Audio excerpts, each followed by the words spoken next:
Welcome, everyone. Today is May 4th. May the 4th be with you, according to Vice President Champagne here. The 10th meeting of the 27th Council will come to order.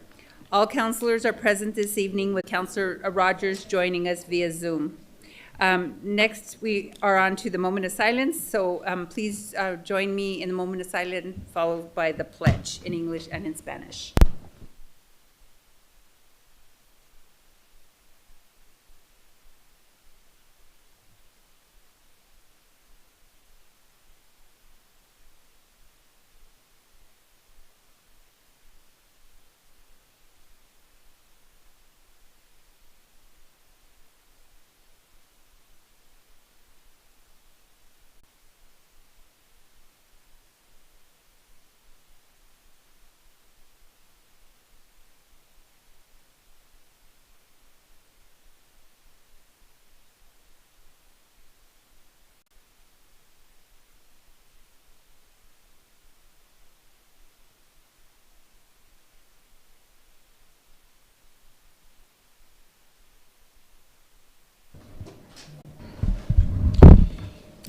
You know, Mr. Cornelius, just moving forward, I think it would be awesome just to have it in Spanish on the screen. So for those, so maybe people can join us both in English and in Spanish. That'd be awesome. We are now on to Vice President Champagne. Thank you, Madam President. Civic parking passes are provided for members of the public. You can obtain your parking pass from the council staff at the table near the back of the chamber's entrance. Members of the public, city staff, and the media have the ability to view this meeting in person and on live streams through 4 different platforms: GovTV on Comcast Channel 16, the GovTV website, YouTube, and Zoom webinar. This live streams can be accessed from most smartphones, tablets, or computers. Also, this meeting is closed captioned, and you may enable the closed captioning services on your television or device at this time. The video recording of this and all past council meetings will remain available for viewing at any time on the City Council's website. Council staff is available via telephone if members of the public need assistance finding the videos online. Please call 768-3100 for assistance during business hours, Monday through Friday, 8 a.m. to 5 p.m. The council will take a break at approximately 7 p.m. this evening if needed, in regard with decorum in the chambers. We want tonight's proceedings to be as civil and respectful as possible. Please do not make any personal attacks, and please no applauding, snapping, or outbursts during the meeting. The President will provide one warning to anyone causing a disruption. Upon the second or continued disruption, that individual will be asked to leave the chambers, and, if necessary, security will be asked to escort that person out of the chambers. Such removal from the City Council chambers will be effective for the remainder of the meeting. If continued disruptions occur, the President may recess the meeting until order is restored and, if necessary, may clear the chambers of persons participating in that disturbance. The meeting will go a lot smoother if we are respectful of one another.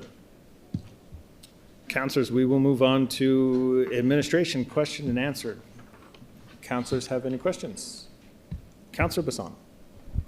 Mr. Vice President, I don't really have a question, but I just wanted to make sure to take a moment to say thank you to Code Enforcement and to the Planning Department for their proactive work at Lindy's. I grew up going to breakfast at that restaurant with my grandpa and visited with Narky, who was the original owner. It was sad to see the building fall, but it was really heartwarming to know that there was no one in it. And I just wanted to make sure to say a few words just to make sure that Code Enforcement knows that they are yet again appreciated.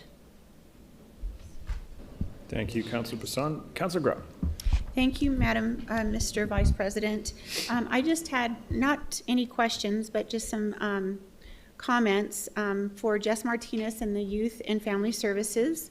Thank you for the Singing Arrow Multicultural Arts Festival. It was a very nice day, and we had so many children and families participating, and you just have a wonderful staff.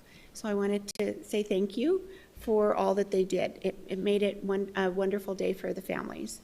And then also to Dave Simon, Director Dave Simon, and Parks and Rec. I wanted to say thank you to Gloria Chavez and the Parks maintenance staff because the park really looked nice this year. Excuse me. The grass is really green and trimmed, and it was just really pleasant, and it was nice to see people out there enjoying the day. So thank you for all of that. And then I wanted to thank you for leading by example. You are appreciated, so thank you. Thank you, Councilor Grout. Councilor Baca. Thank you, Mr. Vice Chair. This will be one of those rare days where I actually have Q&A. Given Lindy's, I'd like to bring up Director Varela for a quick few questions. Is he around? Anybody from his staff?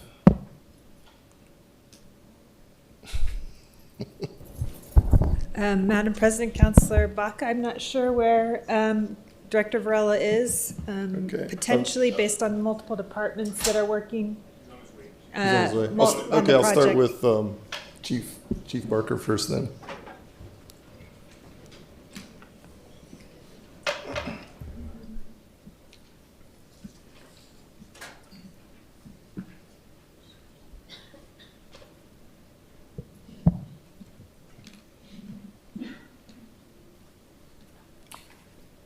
Thank you, Chief. Thank you, Mr. Chair.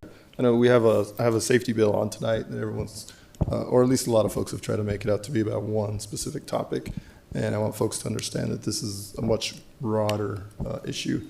It really is safety and economic development as a whole. And so, one area, myself, I have 2 young kids who live downtown.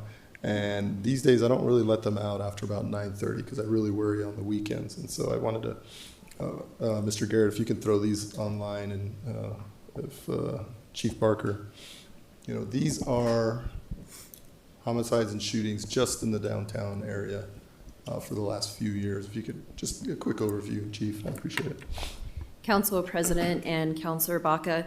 The data is from 2003 to 2006 or 2026, and it covers firearms involved in shootings and then also homicides in the downtown area that are done with a firearm. The downtown data encompasses Lomas East to Broadway, south to Cole, west to 8th Street, and north to Lomas. So just a quick overview, 2023 firearm homicides in downtown were 3 total incidents, 1 firearm recovered, 1 individual arrested, and the victims were ages 37 to 73. In 2023, shootings with injury in the downtown area were 11, with 7 firearms recovered, 4 individuals arrested, 4 victims refused to cooperate, ages 22 to 52. 2024 firearm homicides in downtown were 5. All of the suspects in those incidents were arrested, 7 total. 5 firearms were recovered, with victims being between 13 and 51 years old. If I could pause you right there. 13 and 17-year-old victims and a 16-year-old arrested. That's the age of my kids. They shouldn't be downtown at that time, but they are. 17 and 13-year-old downtown died. Please continue. 2024 shooting with injury in downtown is 11 total incidents, 9 firearms recovered, 9 suspects arrested. 2 of the victims refused to cooperate, and they were ages 18 to 58. 2025 firearm homicides in downtown was 1. The victim was 34 years old, and there was 3 suspects arrested in that incident. 2025 shooting with injury downtown, 11 total incidents, 7 firearms recovered, 11 suspects arrested out of 14, and the victims were ages 19 through 50. In 2026, the homicides that we've had are 2 involving firearms.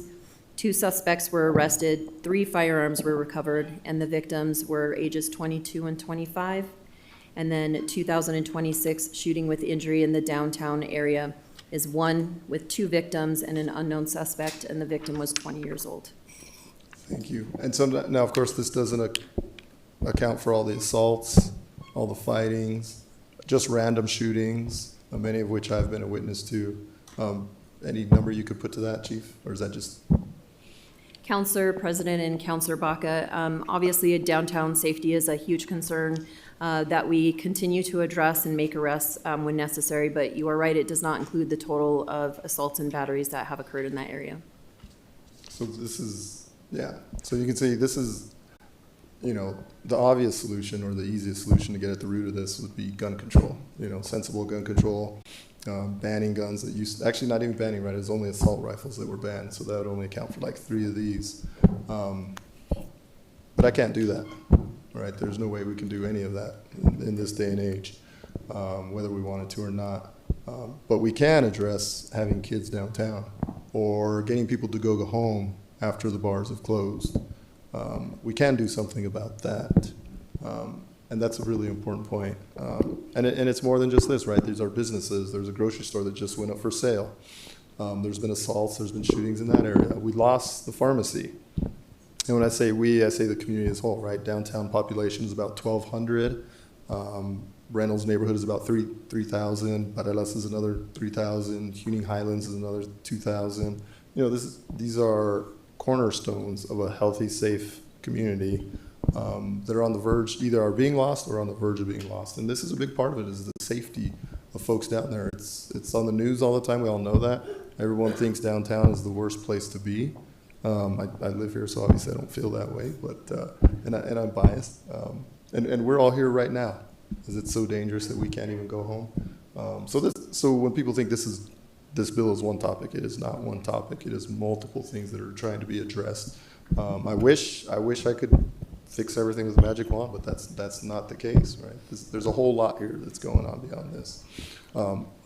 And I'm part of it, right? I don't know how many times I get called out at night to help, how many times I've called for help, how many times I've called in overdoses, how many times I've called in or done the Narcan. I've literally been out there many, many times over the years doing this sort of thing. And this is only 3 years worth of data. This isn't like the last 10 years.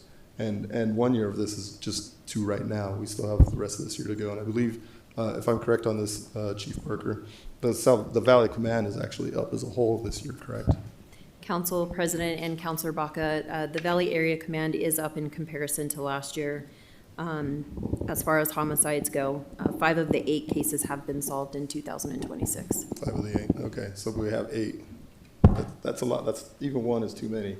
8's a lot for just one part of our town. This is not the entire city. This is just one part of our city. So thank you, Chief. I appreciate it. Thank you.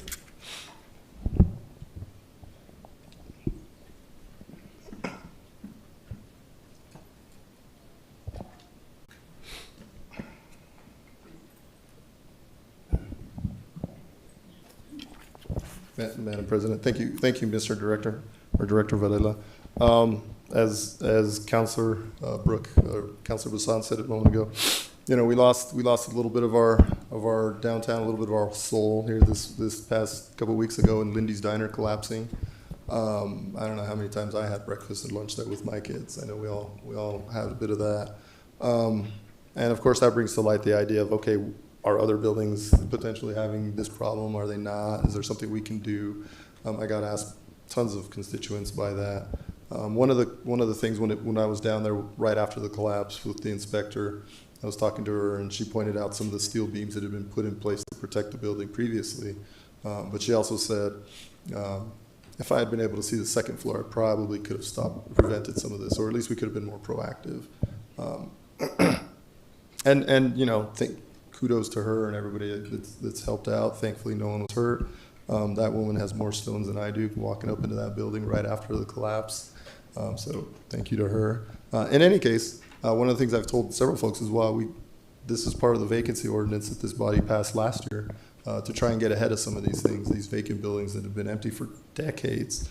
Last year we limited it to just the first floor. I'm thinking now maybe we should take it to the second floor, and I did introduce an amendment for that. But I want to ask you, Director Varela, an update on the vacancy report from last year, and then just how in depth do we get into that? I know, do people actually go into the buildings or not? And this isn't by no means a gotcha. This is just informational where we're at. Council President and Councilor, we all share the same sadness, I believe, over seeing a building that at one time was very attractive end up in the condition that it was and then start collapsing before our very eyes. And fortunately, we did get in there early enough, order them closed, make them close the restaurant as well. The collapse occurred, I believe it was 5 minutes before noon or 5 minutes after noon, which tells us there would have been people in there eating and possibly people walking in and out right at that same time. So I think code enforcement did a great job and probably saved possibly lives, certainly people from getting injured. The update on the downtown vacancy property ordinance is that we had a total of 137 properties that were in the perimeter of that area. There were approximately 23 properties that we had to bring into compliance, which means that we had to make them register their vacant buildings. 19 of those, one way or another, came into compliance, some of them very quickly, some of them not quite so quickly after going through a civil process. We still have approximately 4 that are still in the civil fine process. And so we will continue to stay on that and drag them through the process and make them get their building registered. The vacant building registration is not a structural inspection. It is a process where we go through and we determine whether a building is occupied or not, at least within what's in the ordinance, and that was basically attributable to the first floor. And I think from our understanding, some of the intent behind that was we wanted to make sure that the downtown was not sitting there idle and blighted, and so that if we could at least get the street level businesses going, that would be a very good thing. And so that's our understanding of the intent behind it, but it's not a structural inspection. We don't go in and inspect structures of buildings unless we have a reason to. Code enforcement cannot get a warrant to go into a building unless we have some type of evidence that we can present to a judge showing that we have more than likely either clear and convincing or possibly even some sort of probability that there is a substandard property. So there's a challenge here with code enforcement being able to just go in and demand to see a building.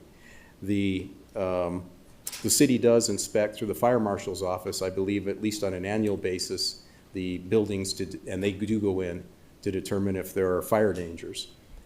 Maybe that sort of inspection would reveal some of those issues, but I don't know. I can't speak for the fire marshal's office. If the city wanted to extend the scope of the vacant building registration to also buildings that are vacant on the second floor, then I don't know that it would really go after solving this particular problem. I've thought about it a lot, and I don't know, and this is a policy decision purely for city council because it would place a cost on the owners of the buildings. Maybe buildings of a certain age need to be examined by a structural engineer with some sort of a certification provided to the city that they're structurally sound. The city doesn't employ structural engineers. This would be something that would probably have to be done by some type of certified third party at the cost of the building owners. That would be one way to go and try to do that. I imagine that would run into quite a bit of expense because that engineering firm would be putting their license and their reputation on the line, and their insurance would be implicated in that because they're going to have to sign off on a certification of some type. But that's one possible approach for city council to discuss and do that. I don't know that saying that you can't have your second floor vacated or you have to register is really going to go after that particular issue. This building in particular was quite well guarded in a sense. The owner claimed to some people that he didn't have access to the top. They didn't have keys. I had heard that at one point. The repair that you can see when you look at the damage, which is a big I-beam that is on the first floor holding up the second floor with some iron poles holding up the I-beam, was done back in 1995. So that was 30 years ago, a little over 30 years ago. And that may have helped at the time to prevent sagging. But when you have a brick building, in this case it was triple brick, so it was 3 bricks wide, that was the exterior wall. That was holding up the roof up on top as well as the floor for the second floor. When you lift up that second floor, you actually take some of your leverage, some of your pressure off of those bricks. And instead of those things being compressed down and held in place with that sort of pressure, they actually then can move. So in the long run, that may have been a harmful repair that was done to the building. I don't know. What needs to happen now is it needs to get shored up, or it needs to be and made safe and sealed up by the property owner. We're in communication with them. or they will need to bring it down, but it certainly can't remain for much longer in the condition that it's in. But we're happy to try to brainstorm and come up with some solutions to try to be more proactive and get information on these old buildings sooner so that we can go in and get people to do what they're supposed to be doing when you own property, which is take care of it. Right. Thank you. I think, we introduced an amendment to get something on the right away because I think it is important. There's so many buildings downtown that have been empty for decades. I've been in a couple, and I've been in part of Lindy's as well. It is a concern, right? I know the city of Miami completely changed their code after they lost an entire high-rise, unfortunately. So we'll definitely work with you over there and maybe make some tweaks on this amendment. But I think at least within this area of town where there's buildings connected to each other that are multiple stories that have not been seen in decades, it makes sense to keep people safe in this case. And thank goodness nobody was hurt. Yes. At Lindy's. Thank you, Director. Thank you. My last thing, Dr. Single, in the Supreme Court ruling recently, we get to recoup our tariffs. I know District 2 purchased a multi-hog and some noise cameras from overseas, and we got some tariffs that we had to pay on that. So I just want to see what the city's plan is on getting our money back. Madam President, Councilor Baca, I have been in discussion with the City Attorney's Office around the appropriate communications that we can have with any of our vendors or contractors that we work with that we have had tariffs passed on to us. We're crafting a clear communication that we have an expectation based upon the most recent initiative and laws allowing for importers to recoup tariffs. That anything that was passed to us, we would expect both our contractors and vendors to pursue those reimbursements and then, of course, then pass those reimbursements on to the city. So we are working on that, and we will pursue any means we have that are legal for us to do so. Thank you. And Madam President, one very last thing. I meant to ask this of Director Varela, but maybe you can answer this, Dr. Single. Back to Lindy's. I saw some videos the other day of people jumping the fence and running, and I'm really worried about either vandalism, theft of what's in there, or people looking for a place to sleep at night. Do we have any kind of security going on over there? Madam President, Councilor Baca, we have PSAs and I can't remember the second group that we're using, Metro Security, to secure the site 24/7 at this point, based upon the fact that we recognize that there is obviously an opportunity for individuals to breach the fence line as well as the barricades that we've put up. We are aware of the individual that is on social media, I guess, attempting to get a piece of history. But, we do believe it's really important for the public to understand there is nothing safe inside that barrier, and no one should be within that barrier in terms of whether or not we have no reassurance that the building won't come down at any time any further, and or inside the building is definitely not safe or secure at this point. And so please ask the public to remain outside those barriers as we continue to secure. It is, a private site, but we are taking the public safety very serious. That includes why we have the traffic diversion plan that we currently have, and we are working with the downtown businesses to attempt to modify but keep folks safe. Yeah, thank you. I think asbestos was found there, and that would be the least of my concerns. We were more worried about the lead and other toxins from 100 years ago. Thank you. No more questions. Thank you, Councilor Baca. Councilor Rogers. Thank you, Mr. Vice President. Hi, everybody. I just want to get something on the record with arts and culture. And I'm excited to report we got an update this week about the Route 66 banners. So I just wanted to see if we had a final installation date. I think we said that was either going to be the week of May 11th or May 18th. And while someone is coming up, Garrett, can you show the banners, the new banners?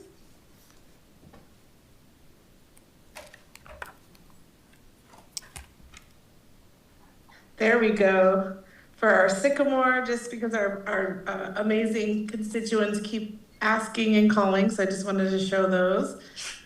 Much better. And then we have the Highland ones. And then last, the Silver Hill. Thank you, Garrett. And I see we have, Yeah, thank you, Diego. Madam President, Councilor Rogers, yeah, we actually got a email last week that the banners were delivered on Friday, so we expect them to be in hand this week, and we've kind of prioritized installing late this week or early next week. So within the next couple of weeks, we should have all 3 of those up and good. Awesome. Well, thank you so much. Just from all the constituents that have been waiting, thank you all so much for working with us to get those fixed. Yes, absolutely. Appreciate it. And then I think the next one would be just, we're getting calls again, and not for arts and culture, so thank you, Mr. Lucero. But maybe DMD, we're getting more calls about our fiber optic friends and a new fiber optic partner from T-Mobile. So I just wanted to get an update on their contract with the city, and have they been updated on all of the regulations of notification and who is our contact? Does the city have a contact with them for the new fiber optic person and people in town? Madam President, Councilor Rogers, I will check into specifically how much interaction we've had with T-Mobile recently. I'm sure Ms. Nicolau will be able to give us real clarity around most recent communications with T-Mobile. I do know that downtown we had a couple instances this weekend where some fiber was cut by not our fiber companies, but by another utility contractor, and it impacted some service. So. And I think it actually might have been some relevant to what you're asking about as well. So let me get you a full update on that. Thank you so much. We are getting a lot of calls about those ones. And then I think the other last one is for Mr. Varela for planning or MRA possibly, but I just wanted to see if we have any updates on the San Mateo Tower project. I started to see some movement, and so we've gotten quite a few calls from community asking about that project specifically, and any updates about that. Madam President, oh, there, I was going to say, you can't see that they are coming.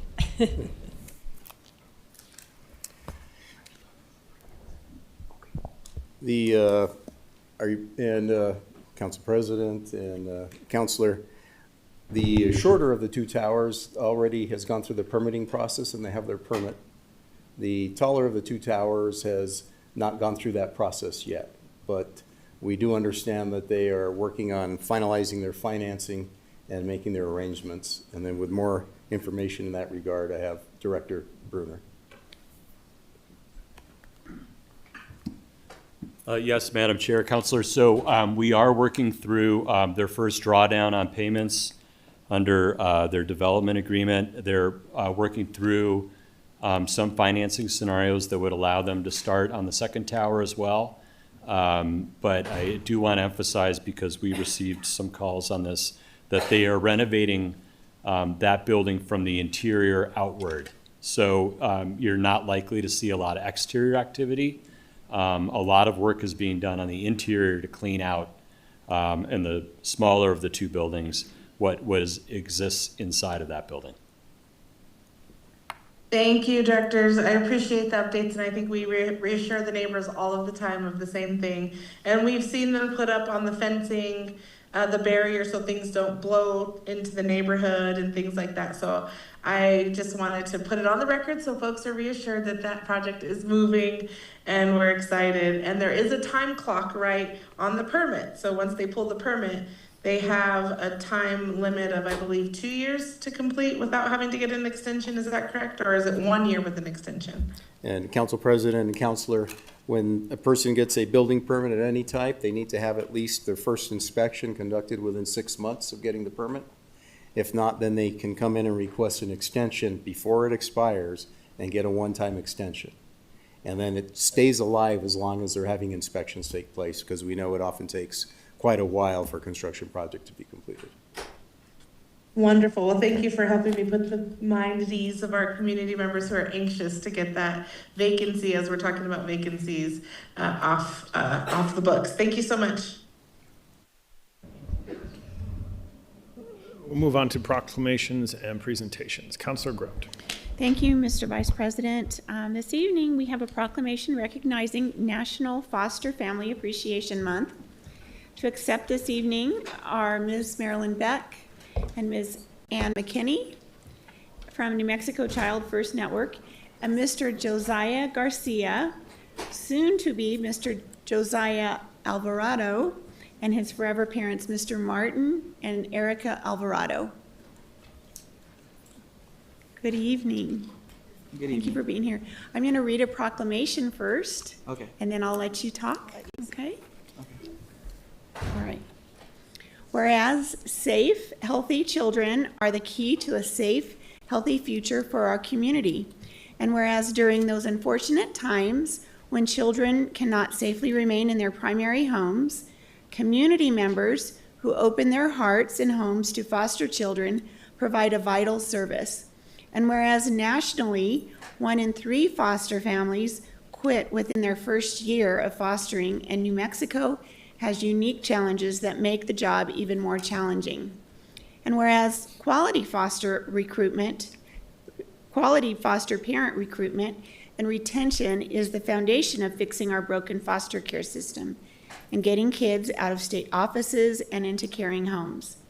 And whereas Josiah Garcia, hopefully soon to be Alvarado, is a student at Sandia High School and has been in foster care for over 6 years. And his soon to be adoptive and forever parents, Martin and Erica Alvarado, are a model of a successful foster family. And whereas Josiah is dual enrolled at CNM and has been working on a year-long project to recruit and retain foster families. And whereas great foster families strengthen our community by helping children grow into healthy, confident, and productive adults. Be it proclaimed that the council, the governing body of the city of Albuquerque, hereby joins the nation in recognizing May as National Foster Family Appreciation Month in honor of the foster parents who help our most vulnerable children to move beyond surviving to thriving. And I want to thank you, Josiah, for being here and sharing your story with us. I know you've prepared something for us, and it's a little bit interactive, people in the audience. And we're also going to share a video. So if you'll just please bear with us while we get through this. I'm very proud of you, Josiah, for all the great things that you're doing, and your future looks super bright. Okay, thank you. Before I begin, I want to ask a quick question. By a show of hands, who here in this room has ever, even for a second, thought about fostering?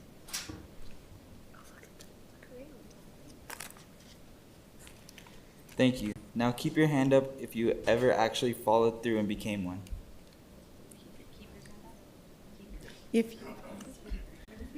That right there, that is the problem with foster care today. We have plenty of people with good intentions. We have plenty of people with big hearts. But we have a massive gap between people who think about helping and the people who actually open their front door. And the people falling through that gap are kids like me. I'm a foster kid. I know what it's like to live on the other side of those lower hands. I know what it's like to be a teenager in the system, old enough to realize I'm hard to place, but still young enough to desperately need a family to tell me I'm worth the effort. I made the video you are about to see because I wanted to show you that teenagers in foster care aren't projects or problems to be solved. We are New Mexicans. We are students, we are athletes, and we are the future of this city. I made it because I'm tired of seeing my peers move from office to office or shelter to shelter, simply because people are afraid of the word teenager. We don't need you to be perfect. We don't need you to live in a mansion or have a PhD in psychology. We need you to be a bridge. For a teenager, a foster parent is the person who teaches us how to survive adulthood. You are the one who helps us fill out a college app, who teaches us how to change a flat tire. and who shows us that one mistake doesn't define our whole lives. When you leave those hands down, the cycle continues. But when you step up, you change the trajectory of a life forever. You aren't just giving a kid a bed, you are giving a human being a chance to finally stop running. I'm asking you tonight to move from thinking to doing. The organization that can help you bridge the gap is CYFD. They have the tools, they have the training, and most importantly, they have the kids who are waiting for you right now. As you watch this video, I want you to look at the faces on the screen. Don't just see a foster teen, see a son, see a daughter, see a person who is one yes away from a totally different life. Thank you. Thank you, Josiah. Wait, stay here. Okay.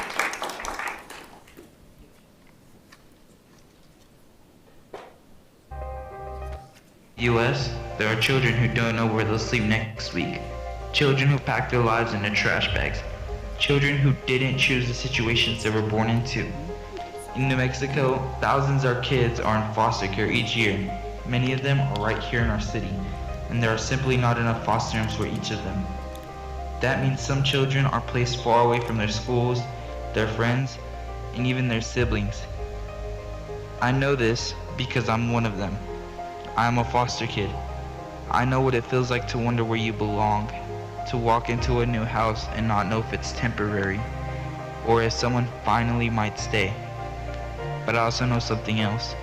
I know how powerful one stable home can be. One family told me, there's room here. One family chose to show up. You don't have to be perfect. You don't have to be rich. You don't have to have everything figured out. You just have to be willing. Willing to open your home, willing to open your schedule, willing to open your heart. Anyone in the city has the ability to change the entire trajectory of a child's life. Not forever, not flawlessly, but faithfully. The New Mexico Children, Youth and Families Department reports an ongoing need for more foster families, especially for sibling groups and teens. That means there are kids right now waiting, not for the perfect parents, just for someone steady, someone patient, someone who says you matter here. Maybe that someone is you. Maybe the extra bedroom in your home isn't just an office. Maybe your next chapter isn't just about building your future. Maybe it's about helping rebuild someone else's. If you ever thought about fostering, even for a moment, don't ignore that thought. Learn about it. Ask questions. Start the conversation. Because one decision from you could become the turning point in a child's entire life.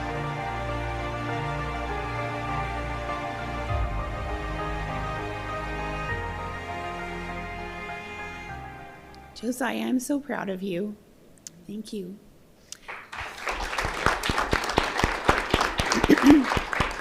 Yeah, Josiah, Miss Marilyn, could you tell us a little bit about what you do? Thank you. My name is Marilyn Beck. I know many of you. New Mexico, I'm a former foster parent and also the executive director and founder of New Mexico Child First Network. We are dedicated to improving the lives of children and families impacted by foster care. Your support, all of you sitting up there, has just been incredible. We are hosting our 4th annual fishing event at Tingley Beach on Saturday, June 19th. 13th, I don't know what those days are. And I also just want to recognize we have quite a few foster families and families impacted by foster care, and if they could just stand and be recognized just for a minute. This is a really special month. It is hard to be a foster parent. It is hard to be youth in care, and the appreciation and moment that you're giving us is just cannot be overstated. So.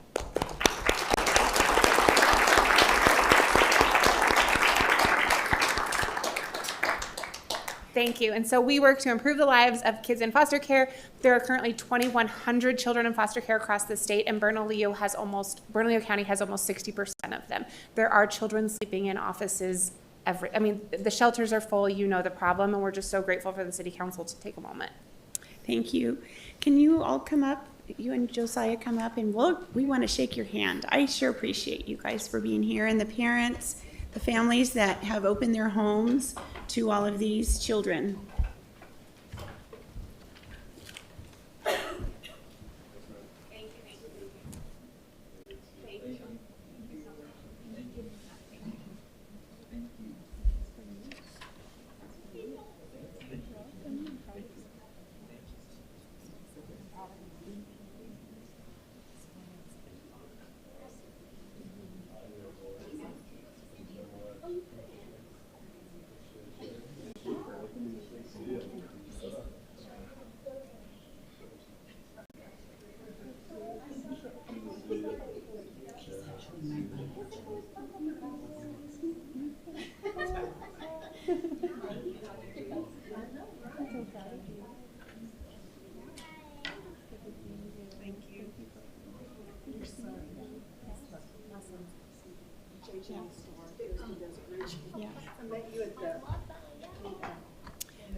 So many of these families foster a lot of children, and it's this family here, they have had up to 16 kids in their home at one time. So there's a real need for being a foster parent. So I'm so grateful for everybody that is able to do so. Thank you. Yes, Councillor Kraut, thank you for that. In allowing me to meet with the families earlier, I was chatting with them. 16 with one washing machine. He said it's constant. It never stops. It was amazing. I couldn't believe it. Madam President, question and answer and proclamations are completed. Thank you, Vice President Champagne. So we are now on to the journal. I move approval of the April 20th journal. There's a motion and a second by Councillor Grout for approval, and Madam Clerk. Councillor Baca? Yes. Councillor Vincent? Yes. Vice President Champagne? Yes. Councillor Fablecorn? Yes. Councillor Grout? Yes. Councillor Lewis? Councillor Rogers? Yes. Councillor Tejas? Yes. President Pena? Yes. Passes on an 8-0 vote. Thank you. Now we are on to communications and introductions. Are there any changes to the letter of introduction? I'm going to start with a couple for me. It's EC 118. I move the rules be suspended for the purpose of placing EC 118 on tonight's agenda for action. EC 118 is a notification of grant application submitted by the Aviation Department to the Department of Transportation for funding through the Better Utilizing Investments to Leverage Development Build grant programs. So there's motion and second by Councillor Grout. Any questions? Madam Clerk. Councillor Baca? Yes. Councillor Bassad? Yes. Vice President Champagne? Yes. Councillor Fablecorn? Yes. Councillor Grout? Yes. Councillor Lewis? Yes. Councillor Rogers? Yes. Councillor Tejas? Yes. President Pena? Yes. Passes unanimously. Thank you. The next one is EC 144. I move that the rules be suspended for the purpose of placing EC 144 on tonight's agenda for action. EC 144 is a capital implementation program, CIP, indirect overhead, IDOH, FY27. There's a motion second by Vice President Champagne. Any questions? Seeing none, Madam Clerk. Councillor Baca? Yes. Councillor Bassad? Yes. Vice President Champagne? Yes. Councillor Fablecorn? Yes. Councillor Grout? Yes. Councillor Lewis? Yes. Councillor Rogers? Yes. Councillor Tejas? Yes. President Pena? Yes. Passes unanimously. Councillor Rogers, EC 119. Thank you, Madam President. I move to remove EC 119 from the letter of introduction that has been withdrawn by the administration. Second.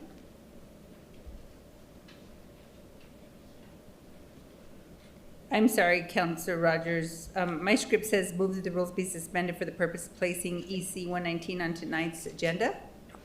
Sure, some things have changed since the script was released, so I move to remove EC 119 from the letter of introduction because it has been withdrawn by the administration. Oh, I see. Thank you so much. So there's a motion and there was a second by Councillor Grout. Any questions? Madam Clerk. Councillor Baca? Yes. Councillor Bassad? Yes. Vice President Champagne? If it fails, does it stay on then? And we have to discuss it? I know we're in the middle of a vote, but I don't know the rules, so I need this in order to.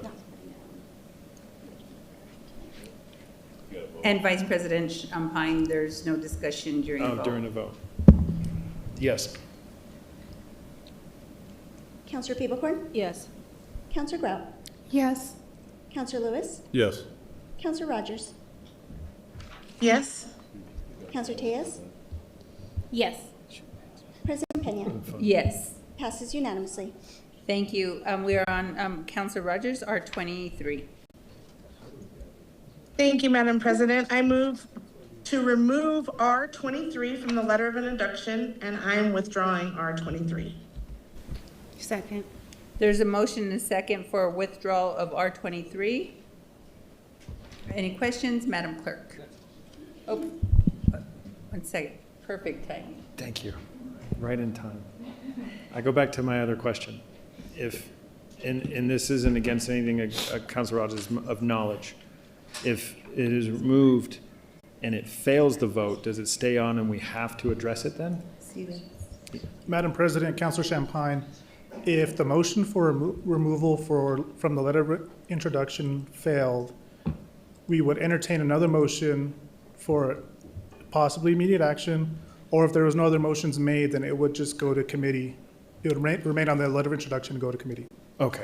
Thank you for the clarification. Appreciate it.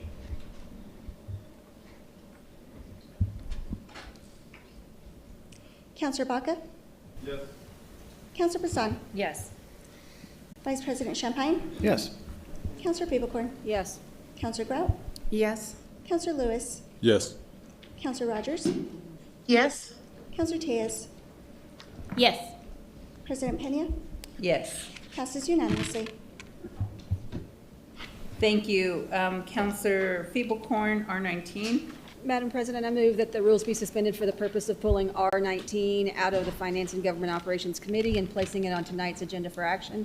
R19 is approving and authorizing the acceptance and use of grant funds for an amendment to the Community Energy Efficiency Development Block Grant Act and authorizing an appropriation to the General Services Department in fiscal year 2026. Second. There's a motion and a second by Counselor Tejas. Questions, Madam Clerk? Counselor Baca? Yes. Counselor Bassan? Yes. Vice President Champagne? Yes. Counselor Peebles? Yes. Counselor Grout? Yes. Counselor Lewis? Yes. Counselor Rogers? Yes. Counselor Tejas? Yes. President Pena? Yes. Passes unanimously. Thank you. I move approval of the letter of introduction. Second. There's a motion and a second by Vice President Champagne. Any questions, Madam Clerk? Counselor Baca? Yes. Counselor Bassan? Yes. Vice President Champagne? Yes. Counselor Peebles? Yes. Counselor Grout? Yes. Counselor Lewis? Yes.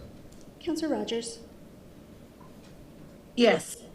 Counselor Tejas? Yes. President Pena? Yes. Passes unanimously. We're on to reports of committee. There are none this evening. Now we have deferrals and withdrawals. Oh, that's interesting. So I guess the question from earlier was, did we have to place it on the agenda first, is why I was asking. I mean, so we didn't, we can just automatically do the withdrawal. Madam President, yes, that's correct. It's kind of an either-or situation, but we ended up- Okay, because it was scripted, I had assumed that we had to introduce it first. Okay, thank you so much. And then Vice President Champagne, did you have a question? No, ma'am. Okay, so then we will move on to the consent agenda. Are there changes to the consent agenda? Seeing none, for the individuals on tonight's consent agenda who are appointed to serve on a board or commission, thank you for your willingness to serve. I move approval of the consent agenda. Second. There's a second by Counselor Grout.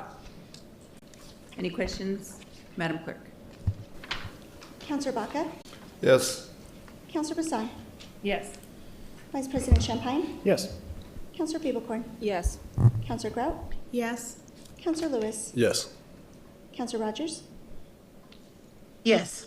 Counselor Tejas? Yes. President Pena? Yes. Passes unanimously. Thank you. We are now on to item 9, announcements. Counselor Bassan.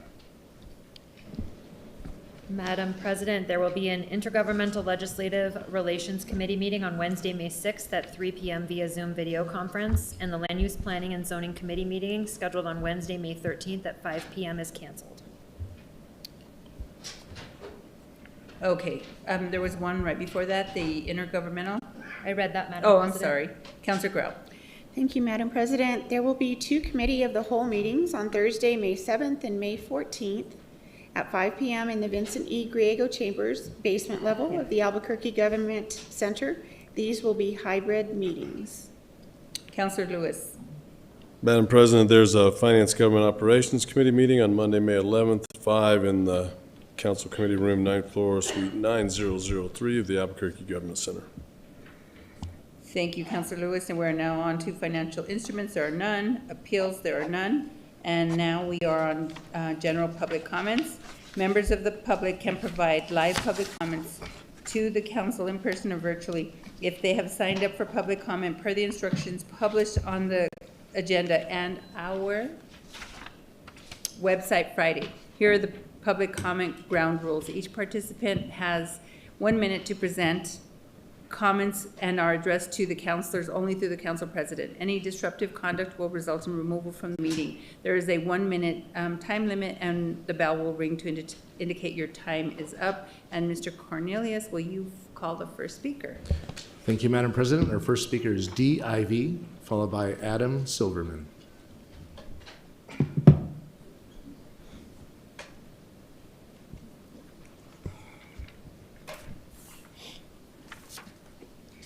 Can this be shown on the overhead?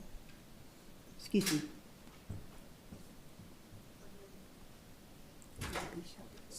Thank you. Do I start speaking? Madam President and City Councilors, as back in February, I promised to be here tonight. I'm back to give you the city's final report card for this school year from the Safe Routes to School Committee at Wilson Middle School and Whittier Elementary. The city has truly stepped up, and I am happy to share this news. I hope you can see on the report card in a minute the grades. They've become a partner with us. The mayor has assigned Angelica Romero and from the city and John Dodd over at ACS. They're at every one of our meetings, and it's obvious that word is getting back to the city for the things that we needed, and we are grateful. Just to name a couple of things, the zebra stripes were painted at the San Mateo and Catherine intersection, which is a busy street. The red light has been extended so the students can actually get through the light before it turns green. Both APS and ACS are always looking out for our kids on the walking school bus. And the filthy streets have seen a giant improvement. And I have to acknowledge Councilor Rogers for that. Thank you very much. Adam Silverman, followed by Francesco Artist. Thank you. Madam President and council members, Adam Silverman here, and I am a citizen of Albuquerque, a downtowner. I live downtown, I work downtown, and I'm here to speak in favor of a bill tonight that'll be in front of you, O2614. This is a great way to start working on things to clean up our house. We can't invite guests to the house when it's messy. Everybody cleans up their house when it's messy. And I think this is something that's moving in the right direction. And so I wanted to come down and thank you all for putting this together. We've spent a lot of time, a lot of money, and a lot of efforts into trying to do things in downtown, to do it differently, to do it 21st century.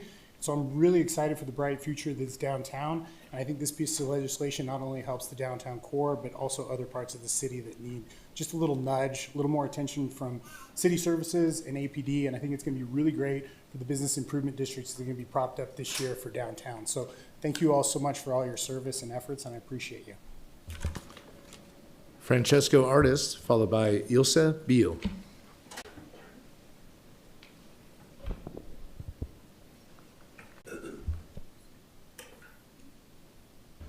Ilse Beal, followed by Marcelin Costner.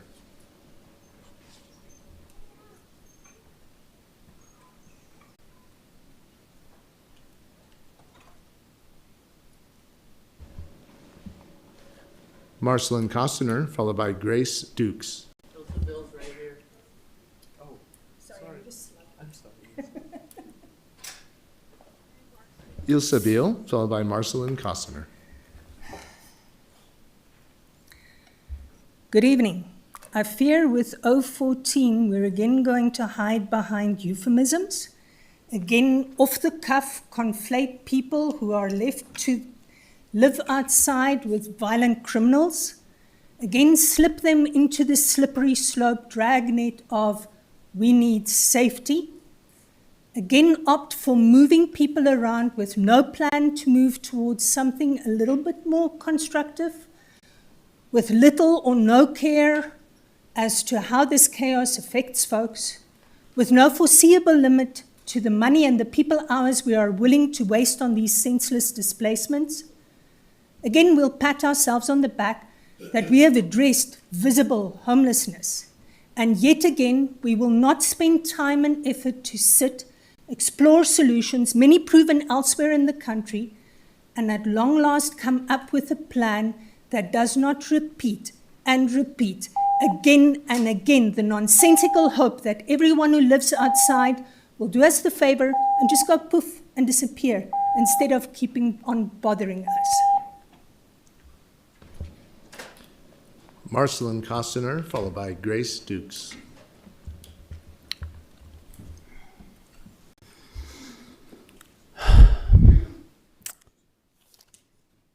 You know, Westside has single-digit caseworkers for hundreds of people. Single-digit caseworkers. That's how many of our shelters look. Yet we feel like we can blame and criminalize those who see our shelters in their subpar state for what they are. In the face of all this, you choose not to look at your own system failing, but decide, no, it must be that we haven't stomped the boot down hard enough. We haven't defunded services enough. That's it. Surely that will get the job done, Councilor Baca. Surely. Or at least hide folks away in jails long enough for the precious tourism dollars to trickle in. Profits we consistently place ahead of our own population. Yet once those dollars roll in, we won't see them in our programs. We won't see them in our pockets. No. Public transit will still get cut. Housing programs won't get better. There are so many better ways you in power could be spending your time, but here you continue to show how easy cruelty, cowardice, and greed can really be. Grace Dukes, followed by Dr. Lisa Christofferson. Members of the council, Keller and Pena are consistently failing us, and we need leadership most. The war in Iran is driving up gas prices by the day, collapsing food security, and worsening the food deserts thousands of families already live in. The Rio Grande is likely to dry this month, and this body has offered no plan, no urgency, no public reckoning with what that means for our water, our agriculture, and our future. Pena's response to a warming city is to let us die of heat stroke in April because landlords aren't required to turn on cooling until May. That is not an oversight. It is a policy choice that puts property owners above tenants, seniors, and children who cannot survive a hot apartment. Keller is pricing families out of the biopark and one of our last affordable family destinations while sinking police on a suffering unhoused population that keeps growing because Pena voted down the zoning reform that would have addressed the shortage. They're working in tandem to make life unaffordable and put us in jail just like Darren White would have. There is no difference. The 19% of us who voted for Alex Ubaez are still watching, and we demand more. Dr. Lisa Christofferson, followed by David Ellis. Councilor Pena, City Councilors, my name's Dr. Lisa Christofferson. I hope you're getting a taste of how we feel about how the votes are going. We're trying to work with you all. I make public comment both as an individual today and part of a broad coalition of 52 organizations and nonprofits who are committed to human rights and social justice in Albuquerque, specifically Bernalillo County, and they are working on the streets. And we are coming to you to say things are not working. Why are we going to double down on a policy that's ineffective and not working, and it's cruel? But first, I want to thank Bernalillo County Commissioner Frank Baca from County District 3, my commissioner, and who is finally bringing together the agencies who are going to get us sidewalks for Blake Road between Unser and Coors. So I thank you very, very much to County Clerk Michelle Kavanaugh for recognizing the need to bring it all together. Thank you, Frank Baca. And so I want to let us know, recalls only need 30% of those who registered to vote to sign. David Ellis, followed by Danae Wishun. Good afternoon, Council. Great news. The homeless came. Basically, we're talking about discrimination. We're talking about setting rules for a class of individuals because of their social status. And that is a discrimination all the way across the board, whether it's where we sit at. We have new dog parks in the city. We can't find parks for us to be in. I have my neighbors that will call the police on me, and I'm 10 years of dismissals from APD means I'm overly approached by APD, who knows me personally. Downtown's longest running street performer, also co-founder of Two-Way Street ABQ, along with Jeff Hertz, which ran till 2021 or so. What I'm saying is, I'm involved in my community. You can read the December 7, 2017 Alibi Weekly write-up about Two-Way Street and see exactly what Maggie Grissom even thought. What I'm saying is, I'm out there. We need to go ahead and focus on less where I sleep at and rather what's going on up above, where the money's at. Because currently, we're not being stimulated. Dene Wishun, followed by Brick Jonesy.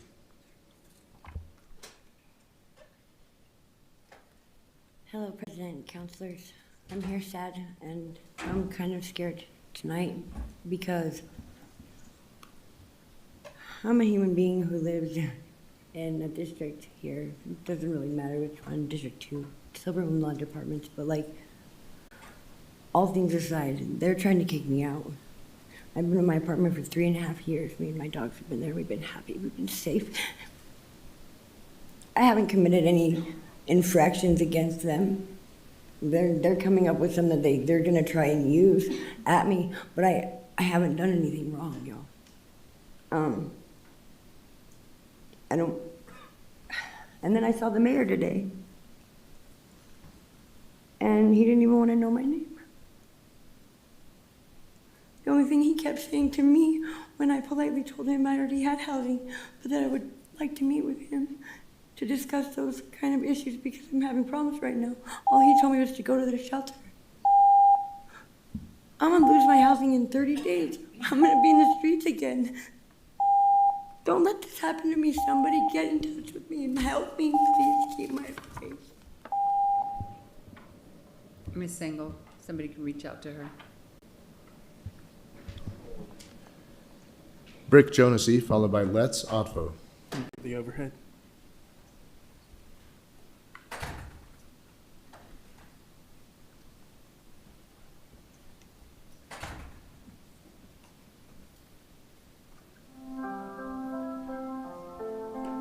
All right, I just wanted to show you this video again. Essentially, you are criminalizing homelessness, but shit like this is going down in your own DVRC, Family Advocacy Center.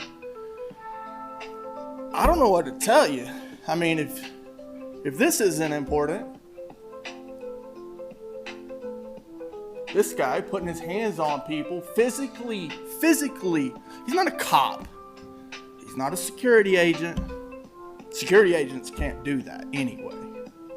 Cops better know what that little clause that says all other laws means. Because shit like this is the problem. This guy right here. I don't know if you guys have gotten rid of him or tried to get rid of him. I mean, he's Lotus Management. It doesn't work for you, except for whenever you violate people's rights. Then he works for you. Then he works for you. Let's Otvo, followed by Tad Niemitzki.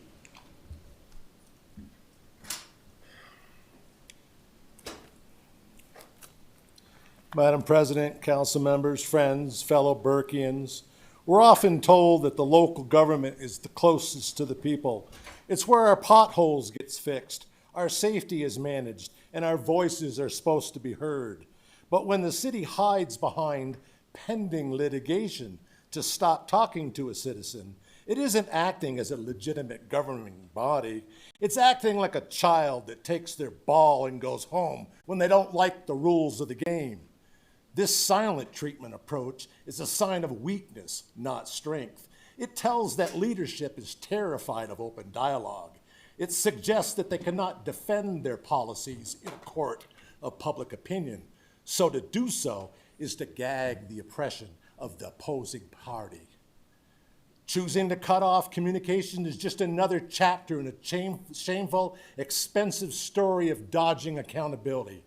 A government that refuses to listen to its people is not governing, it's ruling.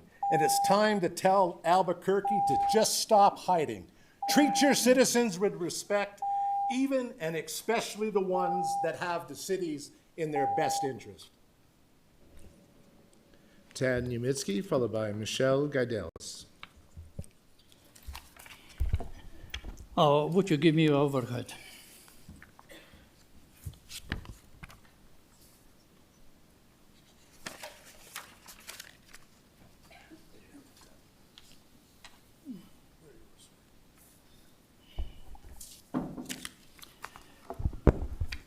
Thank you. My name is Ted Niemiecki. Let me begin this way. How smart you are, wasting over 1 hour stupid agenda, which is already is state of New Mexico law. I'm speaking EC 26-145. So now cutting time because you can't, because you don't want it here stay late. Nobody asked you to be here. You want to be. You want to represent people of Albuquerque, every district. You better listen, everyone, and do people job, not special interest. Thank you. Michelle Gaidelis, followed by Rudolph Serrano. Thank you. Madam President, council members, thank you very much for the opportunity to speak tonight. I just wanted to thank you for your support of the rail trail, for the protected bike lanes that have been added to the streets, and for the sidewalk improvements that were long overdue. When the rail trail connects Sawmill to Old Town, Downtown, and Biopark, paired with reliable transit and walkable streets, we create something that really works for everyone. The older neighbor who wants to stay active without driving everywhere, kind of me, the college student who doesn't own a car, the person with a disability navigating our city with dignity, the family that just doesn't want to load everyone into the vehicle for every single errand, or a business traveler that has some time to kill that doesn't want to rent a car, which I've been that many times all over the world. These aren't niche needs. They describe most of us at some points in our lives. Connected infrastructure is infrastructure for everyone. Please keep building it, and thank you. Rudolph Serrano, followed by Ian Gates.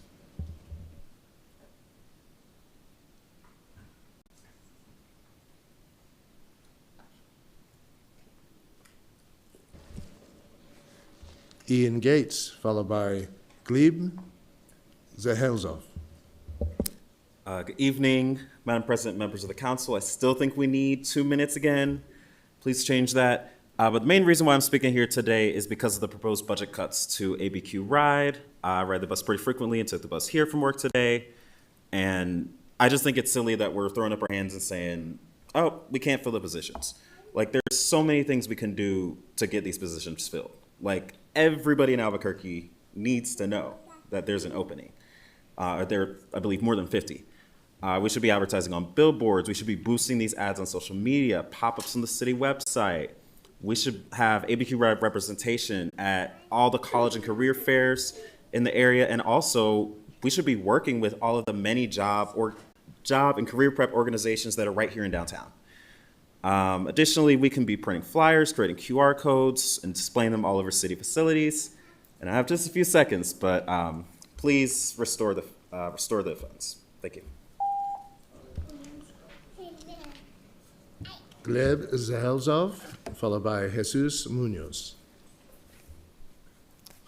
Hi, yes, my name is Gleb Zelazov. My name is Gleb. I live in District 2 in West Park, and I'm here to ask that you maintain your support for Flamenco Works in the next fiscal year at the same level that you've been providing the previous years. My daughter is 3, and she's a student there. She fell in love with flamenco seeing it live. One of the very first shows was that she sat through was the Fiesta Flamenco Burqueña, and she sat through the whole thing in the rain in her little rain jacket. She really loves going there, and her first class was right at 3 with Amalia at Flamenco Works. This is how a city's living cultural tradition is maintained. Public events capture kids' imaginations for programs like the ones offered by Flamenco Works to build on. In Albuquerque, the Flamenco pipeline exists because the city invested in it. The proposed budget eliminates the investment entirely after 8 years, cutting more than half of Flamenco Works programming. The festival, 16+ performances downtown, and scholarships for low-income kids. Albuquerque is a capital for this kind of thing, and well, it would be a shame to lose it. So I hope you restore their budget. Thank you. Thank you, sir. Before you,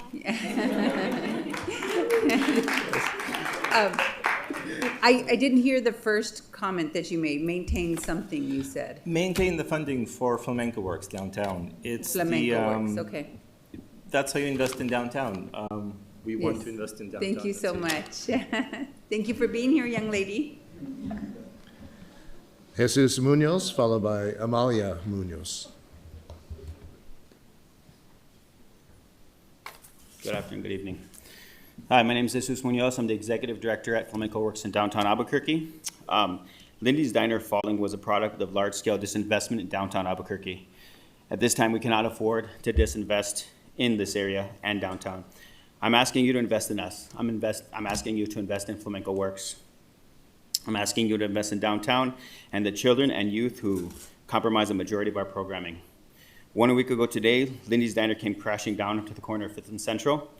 Lindy's is a neighbor. We share a 4,500 square foot structural wall with Lindy's Diner. We don't need more extraordinary speeches from people promising us the world. We need extraordinary character and integrity from people who want to do the right thing to support their constituents and to support people and organizations doing good things in Albuquerque, New Mexico. We elect you. We choose you. In our best moments and our worst, we hope you're there with us.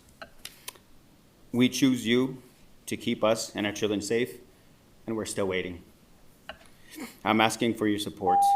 I think if City Council can appropriate $1.4 million for Bands of Enchantment and $500,000 for space lasers, they can invest in the only nonprofit that's on Route 66. Thank you. Jesus, excuse me, Jesus.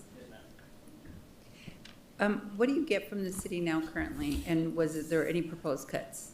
Yes, we were top 5 funded, I think 95,000. We were proposed at 0. Okay, Thank you you so much. Amalia Munoz, followed by Barbara Weisoff.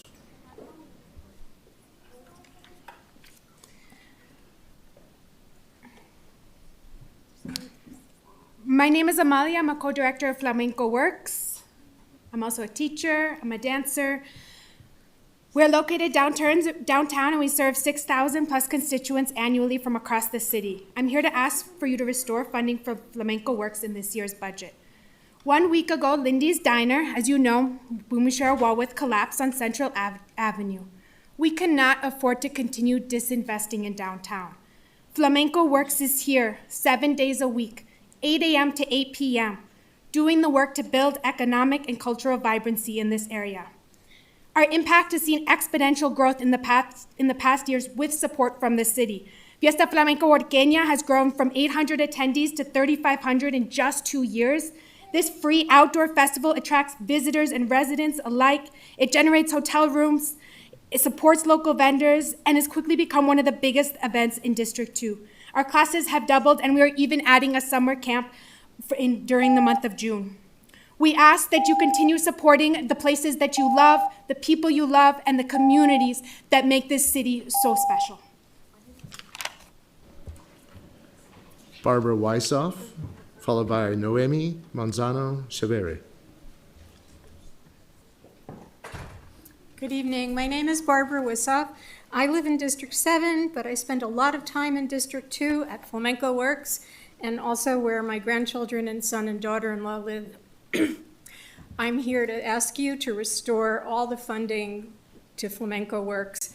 My 3-year-old granddaughter, I sat in the rain on the concrete floor in front of the stage at Fiesta Flamenco Huarqueña watching her dance, and that was it. She fell in love with flamenco. Amalia and Jesus Munoz are wonderful teachers and performers. Their knowledge and warmth make their school the place where I want to bring my granddaughter. I hope to be bringing her there to learn flamenco for many years. Please restore their funding in the full amount. Noemi Manzano Chavere, followed by Sarah Lovato.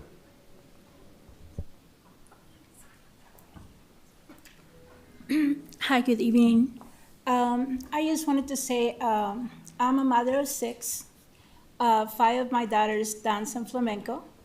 And because of the funding, from the city and all the help the city has been doing through Flamenco Works, I'm able to send my kids to flamenco and, they're able to dream, they're able to do something else after school.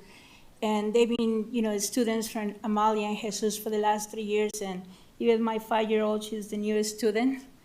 But, I have my twins that are 14, my 9-year-old, my 8-year-old, and they love flamenco, so they always look something forward, to do. And, we are here to ask, for the restoration of the funds from the city for the arts is so important for the children. I mean, a mother of 6, it's hard for me to afford any type of, classes for my kids, but because of their, scholarships and your funding, that has been helping my children. And I'm just here to ask, for the restoration of the funds. Thank you. These are all my kids. Sarah Lovato, followed by Lisa Curtis.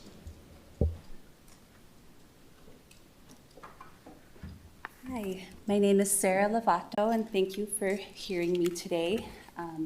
I have been a longtime supporter of Flamenco Works since the beginning in 2019, and I am requesting to restore funding for the general budget for Flamenco Works. I have seen from the beginning their unwavering commitment to the betterment of New Mexico, and specifically by improving the lives of the disadvantaged youth. Through scholarships, they've opened the doors to a positive outlet for our youth in numerous ways, to numerous young people who otherwise would not likely have access. They have exhibited a consistent commitment on serving the local community, and because of this commitment, they've been a community anchor, originally in Varelas and now in downtown Albuquerque. Dance is a positive outlet that also offers cultural connection and confidence building in our most vulnerable communities, helps shape identity of belonging, creating a sense of belonging. Programs like this not only change trajectories, they change trajectories of these young people, not just teach dance. And because of this, they've become a part of the cultural fabric of the city. Thank you for your consideration. Thank you. Lisa Curtis, followed by Zane Vigil. Good evening, Madam President, councilors. My name is Lisa Curtis. I bought and I renovated the State Theater building between 2nd and 3rd on Central several years back. I'm looking forward because of Ordinance 2614 and continuing to invest in the main corridor on Central. And that's between 3rd and 8th. Because I think we're doing a pretty good job, 2nd to 3rd. I think we're doing a pretty good job, 5th to 8th. But that interior piece is really difficult because of the dilapidated buildings and the problems with businesses being able to survive there. So our point is to buy those buildings, put vibrant businesses in them, and I think Ordinance 2614 is really helpful for being able to develop businesses here. So thank you very much. Zane Vigil, followed by Janet Sayers on Zoom. Madam President, councilors, thank you for listening to us today. My name is Zane Vigil. I own a business downtown, have for about 3 years. And so I'm here and I understand the compassionate aspect of the homeless issue, but almost every single day I see some variation of this situation happen where a gentleman rises, shuffles a few feet, and urinates on a building. And every morning I have to pick up feces in the parking lot because somehow that's compassion to let them live like this. And so while I can see other people's perspectives, I have a 2-year-old and a wife, and I would love to be able to take them downtown and feel like that's safe. One of the members of the business I own about 2 weeks ago was chased through downtown by a crazed gentleman at 8 a.m. in the morning and was saved by a hotel security guard. And when she asked, what are the solutions for this, I had to kind of laugh and say, that's Albuquerque. I don't want it to be that way. I know none of you guys want it to be this way. There has to be some solution that doesn't just mean the status quo is maintained. So, thank you very much.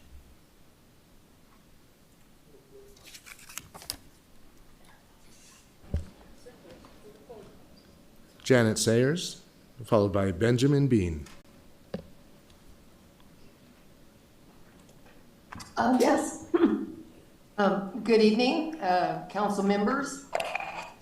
And first of all, I just wanted to thank all of you for your commitment and dedication last Thursday night going into the wee hours of Friday morning, and for still asking great questions and getting information at the committee of the whole meeting. So again, thank you for that.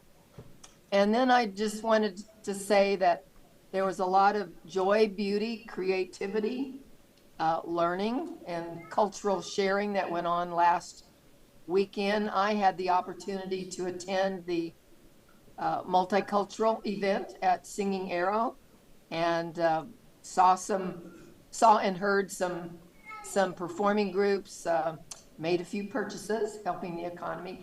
Thank you. And then I had the opportunity to go to the Turkish festival, which was fabulous.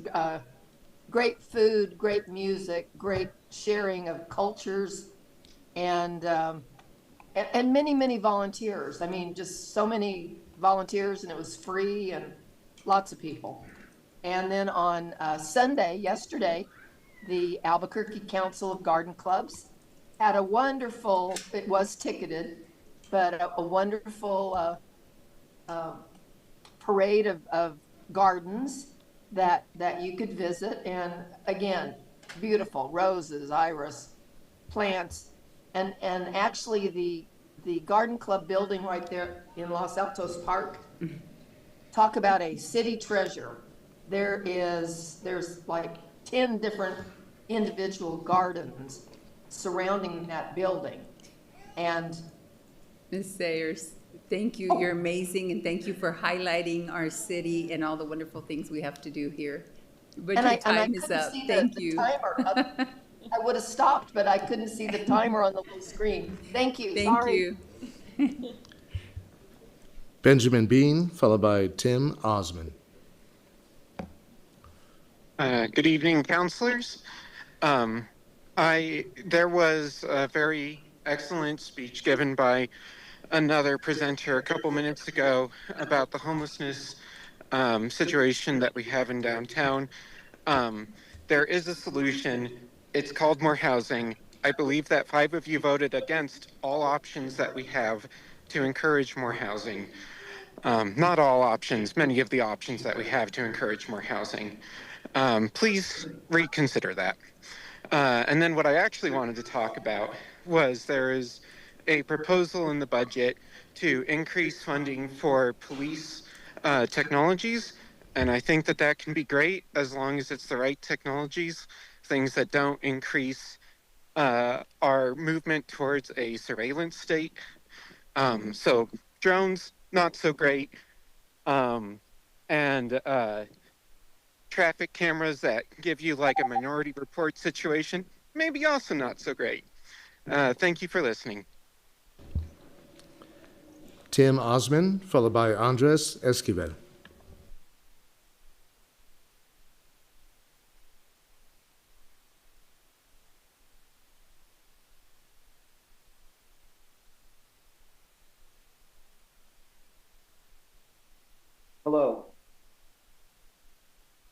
hear me okay? Yes, we can. Thank you. Please proceed.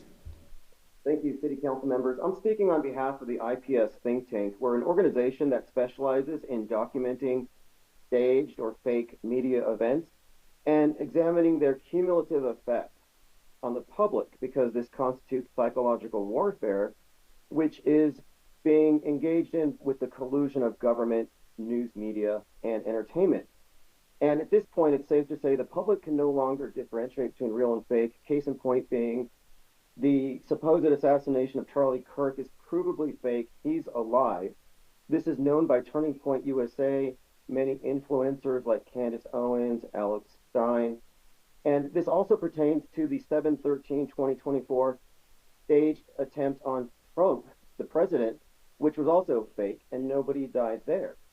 Now, the reason why this is a problem is that it does constitute a form of propaganda that is taking advantage of a blind spot in public perception of all the information needed to reveal the extent of this, and the collusion between government and news media is available at ips.monsters.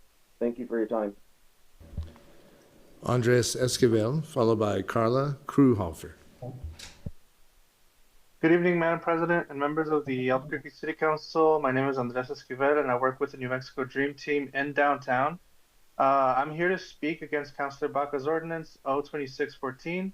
New Mexico Dream Team, we're a statewide organization committed to create power for multi-generational, undocumented LGBT and mixed status families towards liberation.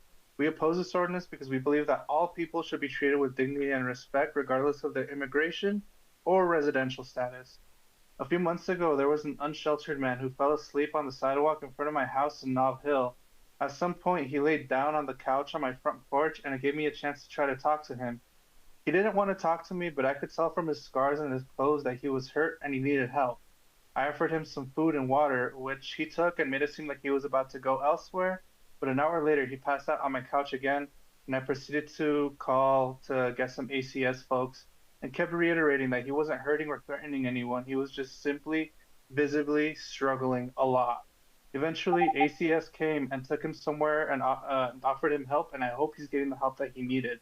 The city has the ability to help people, help our unsheltered neighbors. All this ordinance does is criminalize people who are going through the worst time of their life, and they have nowhere else to go but the streets. This is why I strongly urge you all to vote no on 02614. Thank you. Carla Kruhofer, followed by Calvin Tribby. Madam President and council members, my name is Carla Kruhofer with the Center for Civic Policy. We are opposing Ordinance 2614, specifically because its prohibition and penalty sections impact on unhoused individuals, and we request that instead the council takes the approach of tackling the barriers to affordable housing for people. According to the Pew Trust, New Mexico homelessness has increased 87%, 47% faster than the national average, and the average cost of homes has increased 70%, which far outpaces the wage growth. The Pew Trust also paints to regulatory barriers or otherwise zoning as a primary contributor to the state's housing crisis. For that, we oppose the ordinance and ask to review some of these sections. Earlier, we discussed foster youth, and I just wanted to mention that 31 to 46% of youth who age out of foster care experience homelessness by the age of 26. Thank you. Calvin Tribby. Hello, my name is Calvin Tribby. I'm a resident in District 2. My son goes to Flamenco Works, and I want to voice my support for restoring their funding. It's more than just about my son and his friends having a nice class, although they are one of the few dance studios that offer classes for toddlers under the age of 3. So we really appreciate that. As Jesus and Amalia elaborated on before, they really are building a community and helping to revitalize downtown, one business, one storefront at a time. It's really, that's how it's done, one business at a time. So please, or nonprofit, so please restore their funding. Thank you.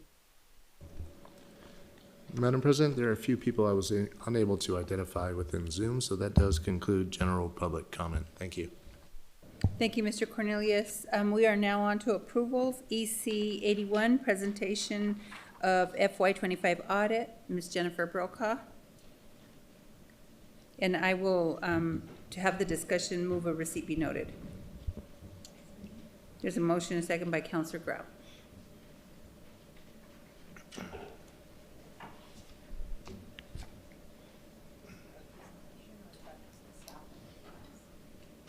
Yeah, I think this, so are you going to, yeah, I thought you were going to speak on it briefly, no? Okay, okay. So is there anyone signed up to speak on this?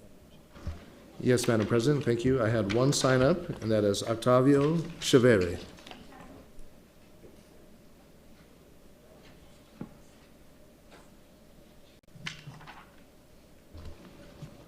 Octavio Chavere?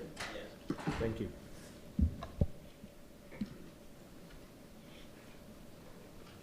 Hi, and good evening. My daughters also go to the Flamenco Works. And, I just here to give them support and make sure that they're heard and that there's a lot of people behind them and that, it's something important for the community to have culture and, have something for my kids to do and learn from them. Sir, and they're wonderful. this really isn't germane to, I think you might have signed up on the wrong spot, so. Oh, okay. I'll just, yeah, but I All think we're very supportive of Flamenco Oh, okay. Works, so just so you know. Okay, so that's it. Okay, any questions, comments from councilors? Seeing none, there was a motion and a second for a receipt be noted of EC 81. Madam Clerk. Councilor Baca? Yes. Councilor Basan? Yes. Vice President Champagne? Yes. Councilor Beeblehorn? Yes. Councilor Grau? Yes. Councilor Lewis? Yes. Councilor Rogers? Yes. Councilor Tejas? Yes. President Pena? Yes. Passes unanimously. Now, under approvals, EC 118, notification of grant applications submitted by Aviation Department to the U.S. Department of Transportation for funding through better utilizing investments to leverage development build grant program. I move approval.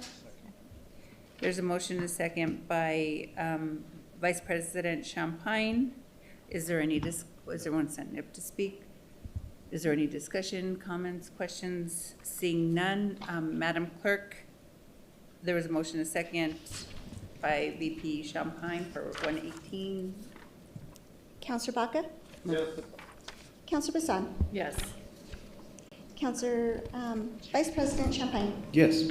Councilor Beeblehorn? Yes. Councilor Grau? Yes. Councilor Lewis? Yes. Councilor Rogers? Yes. Councilor Tejas? Yes. President Pena? Yes. Passes unanimously. Thank you. We are on EC 144, Capital Implementation Program, CIP, Indirect Overhead, IDOH, FY27. I move approval. There's motion and second by Vice President Champagne. Is there anyone? Nope, there's no one signed up to speak. Are there any questions, comments? Councilor Grau. Thank you, Madam President. Would accepting this EC allow IDOH to be used to pay directors and other indirect staff out of CIP? Somebody from the administration.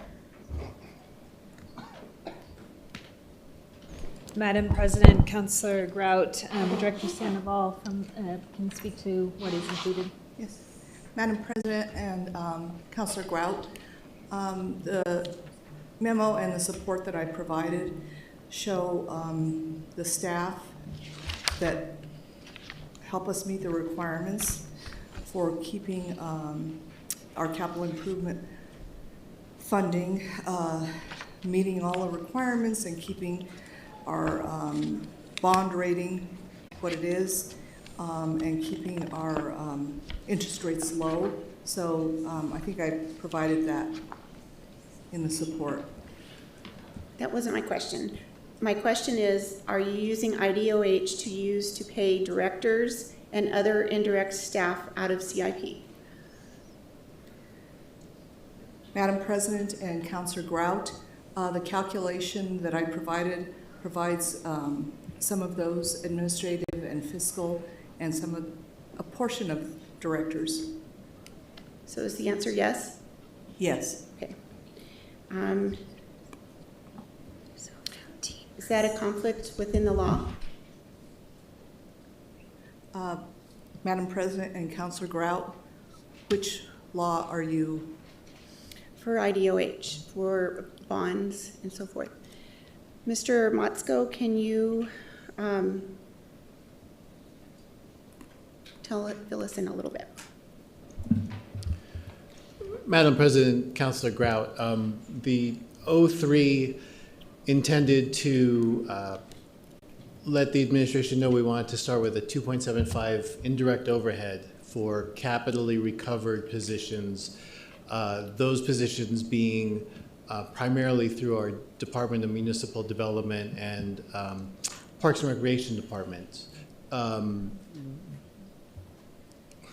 In the long-winded Chris Muirhead-esque explanation that I'm not going to do justice for, what we are trying to do is when you build a new park, when you build a new street, you need staff and materials to do that construction.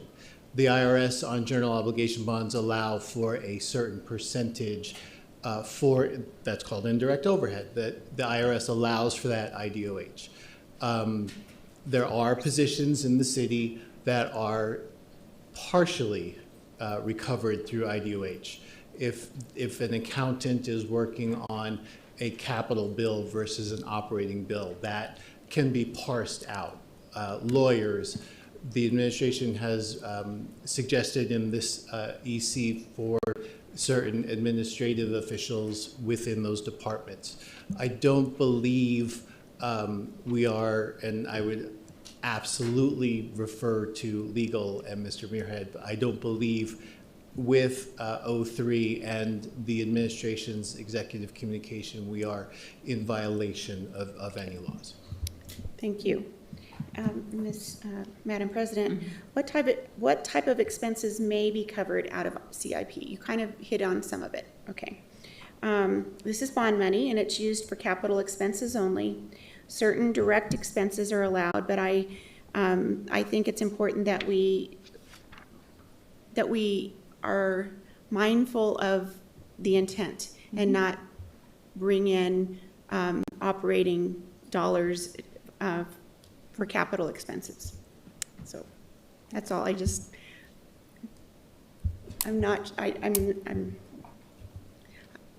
way that this EC was written, I don't think it fully captured what the ordinance meant it to do. Thank you. Thank you. Were you going to respond? You had asked to respond. Madam President and Councilor Grout, IRS guidelines allow for 5% of overhead for the total issuance of the bonds, which we are in compliance with. And I believe the ordinance that was just passed recently by council, we are in compliance with that. Thank you. Did you have anything else to add? Okay, Councilor Fiebelkorn.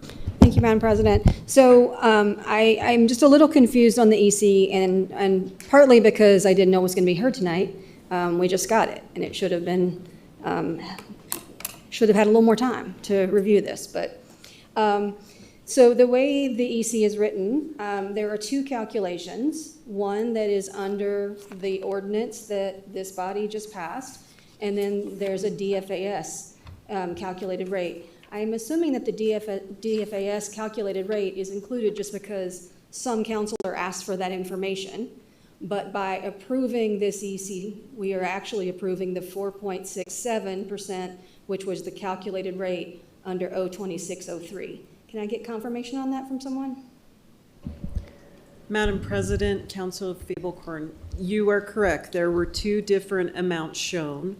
The first was what DFAS was showing sort of our assumptions on how we could reach IDOH before this new law came into effect. So we were showing that we were close to that 5%. Then, based on the ordinance, we got to a rate of 4.67. Okay. So you're right about that. I do know that the EC asked for us to receive the 5%, which I think the thought was that it's kind of in between the ordinance that was passed and what we were working under previous to the change in the ordinance. Right, thank you. So, Madam President, we have an ordinance in place that was very specific about how this was going to be calculated, and it's calculated at 4.67%. And so I'm just a little confused as to why we would be breaking the law that we just created to say it's going to be 5%. I think it should be 4.6 whatever percent, which is what this body, I believe unanimously, I don't know that for sure, I'd have to look back, but pretty close to unanimous at least, agreed that that legislation was the right way to calculate IDOH. So I believe that accepting this that says a different number says that we didn't mean what we said, and I certainly meant what I said. Thank you. Thank you. Councillor Rogers.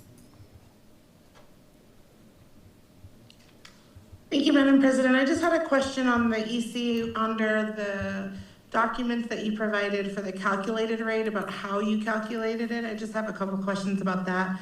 For FY25 expenses, it says community development and the amount is 0. Can you tell me why that amount is 0? Madam President and Councilor Rogers, the way we do the calculation is get the most recently closed fiscal year and any of the capital expenses that are under those capital funds.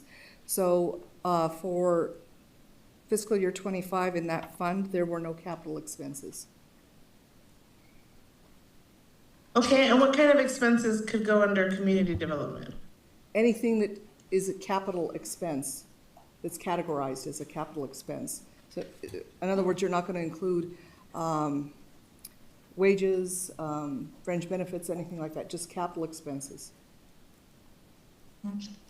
Okay, got it. And so you included also a list of all of the different positions that you could potentially use on a project.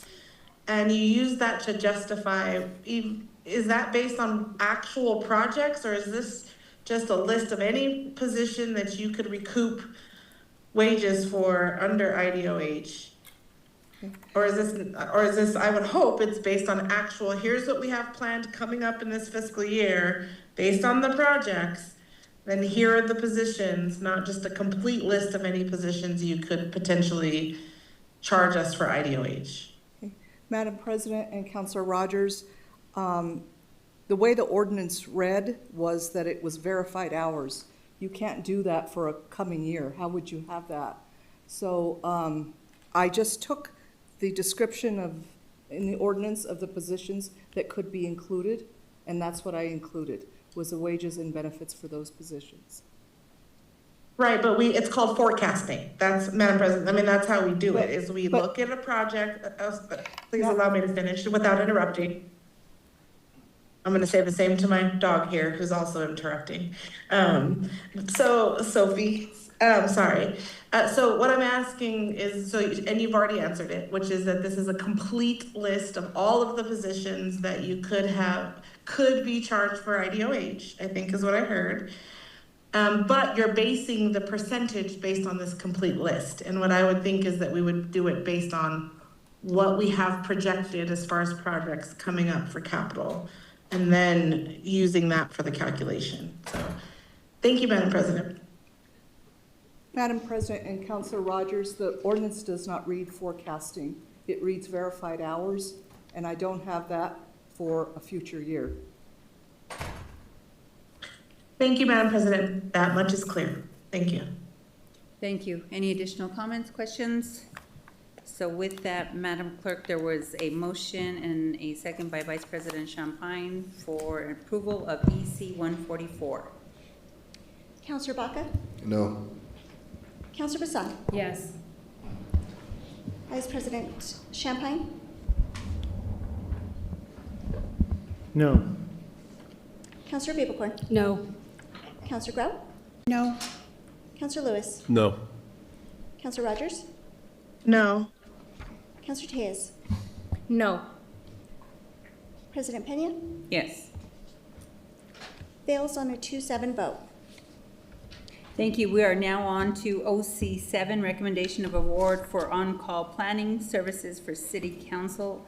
I move approval, and there is an amendment in your iPad. So is there a second? Second. There's a second by Vice President Champagne. And then we have floor amendment number 1. Sorry, Madam President, I don't have my iPad up.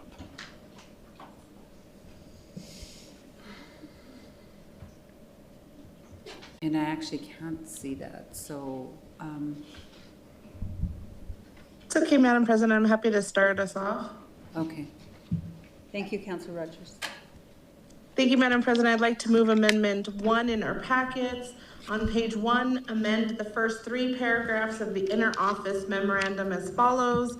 Just adding a comma there, but we're also adding in the red, pursuant to purchasing regulations contained in the city's procurement manual, beginning in early 2025, Council Service worked with the city's purchasing to collaborate on this request for proposals to ensure compliance with all city requirements.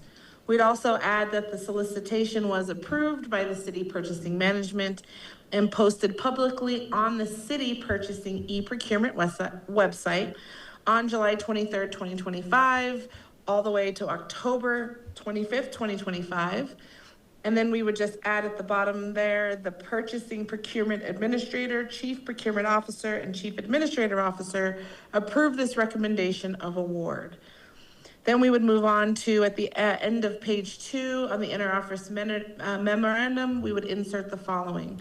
The scope of this recommendation of award does not include services that may be required procurement through the Selection Advisory Committee. Contractual agreements issued pursuant to this recommendation of award shall not include the type of professional architecture, engineering, landscape architectural, or other related professional services that fall under the procurement requirements of the Selection Advisory Committee. And the purpose of this amendment is just to provide additional background regarding the process followed to issue the solicitation as directed by the city purchasing. This amendment also clarifies the scope of this on-call award so that it does not include the things I just mentioned that would require a procurement through the Selection Advisory Committee or ordinance. And so it's the responsibility of council services to determine what our needs are, determine what level of quality is required to adequately meet its needs, and clearly and competently communicate its needs to purchasing by means of draft specifications and entry of the application requisition in our financial system. It is then the responsibility of our city purchasing to assist council services and any department in the development of specifications by providing information about products and services available in the market, review draft specifications submitted for completeness, clarity, competitiveness, and question specifications which appear to restrict competition, appear unclear or unforeseeable, appear to result in uneconomical purchases, or other specifications which appear to require revision. So this is all about being clear on who does what so that we can continue to collaborate on the projects in the One Albuquerque spirit. And I move it to pass. There's a motion and a second by Vice President Champagne for floor amendment, which was labeled A, now becomes 1. All those in favor? Oh, sorry. Councilor Brisson. Madam President, I'm just wanting to clarify. So this is to just make sure that it's very clear about the regular standard procedures, and it's codifying that, even though this is what we already do, right? Madam President, correct. Since we got some feedback before from the administration, this just clarifies all of that, so we know we still have to follow the same procurement rules, of course. And Madam President, I guess it's more of a rhetorical question, but I just wonder if we're going to end up approving this amendment, if now we should make sure to include it on every other piece of legislation moving forward regarding any kind of contracts and the procurement process. Again, it was a rhetorical question. I just wanted to make the statement. Thank you. Councilor Lewis. Madam President, yeah, I guess I would want to just make sure the admin, weighs in, because sometimes, adding some of this language and background and, I guess so-called clarification, which is good, can create some limitations as well. I don't know. Is it something that's restricting? Is it have some unintended consequences? Madam President, Councilor Lewis, I think I don't want to speak for the councilor, but I think what this does is provides for us the clarity related to SAC, which is such a critical part of any acquisition of a contractor that's going to do engineering, architecture, and other matters that require expertise, but then also put risk and liability for the city. And so I think this language clarifies that council services has the intent to ensure that any of the contracts that are being entered into would adhere to procurement, which allows us to be reassured that it would not be in a case that would require a SAC to go through SAC, so that we can ensure the contract adheres to that process. I would note that the matter that's also important, and I think council services staff have the intent to work work in this way, is that we do have standard language in our contracts for those services that ensures that it protects the city's liability and contractually ensures that we have appropriate relationship articulated and legally articulated, and doing so in those contracts will be essential to make sure that we continue to protect the city as an enterprise. You requested this? Is this your requested language? Madam President, Councilor Lewis, I haven't had any direct discussion with anyone on this. Okay, thanks. Thank you. Any other discussion? Councilor Rogers to close. Thank you, Madam President. I urge your support. Madam Clerk. Councilor Baca. Yes. Councilor Bassan. Yes. Vice President Champagne. Yes. Councilor Peeblehorn. Yes. Councilor Grout.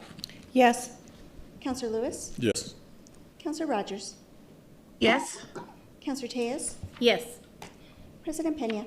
Yes. Passes unanimously. Thank you. We are now on to final actions.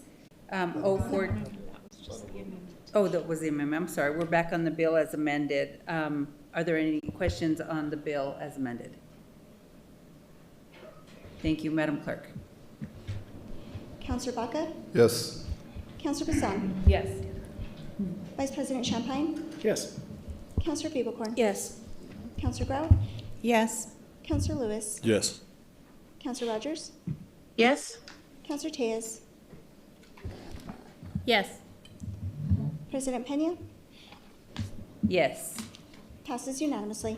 Okay, so we are now on final actions. Before we go to our first item under final actions, I think we're going to take a break and we will return at 7:25.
Welcome back, everyone. So as I mentioned before the break, we are now on final actions. And we have 014, Councillor Baca. Thank you, Madam President. 014, adopting the Enhanced Service and Safety Zone Ordinance to provide better city services and enhance safety provisions for all to support economic vitality. I move due pass. There's a motion, a second by Councillor Grout for a due pass of 014. Councillor Baca. Thank you, Madam President. I just want to start off, as we stated earlier, this is a safety bill that addresses a myriad amount of issues that we're dealing with. You know, as a city councilor, I'd like to think that my role is, you know, it's in our thing, you know, healthy communities, support of the welfare of our constituents, and that's, you know, having access to jobs, having access to housing, having access to healthcare, having access to groceries, having access to transportation, all these things, and trying to find a balance in all that is not always easy. And so this is part of that, trying to take care of that. You know, earlier we heard from Chief Barker that there have been 49 shootings just downtown in the last 29 months. That's almost 2 a month, which is just unconscionable. And I can't take away guns, but we can at least send kids home.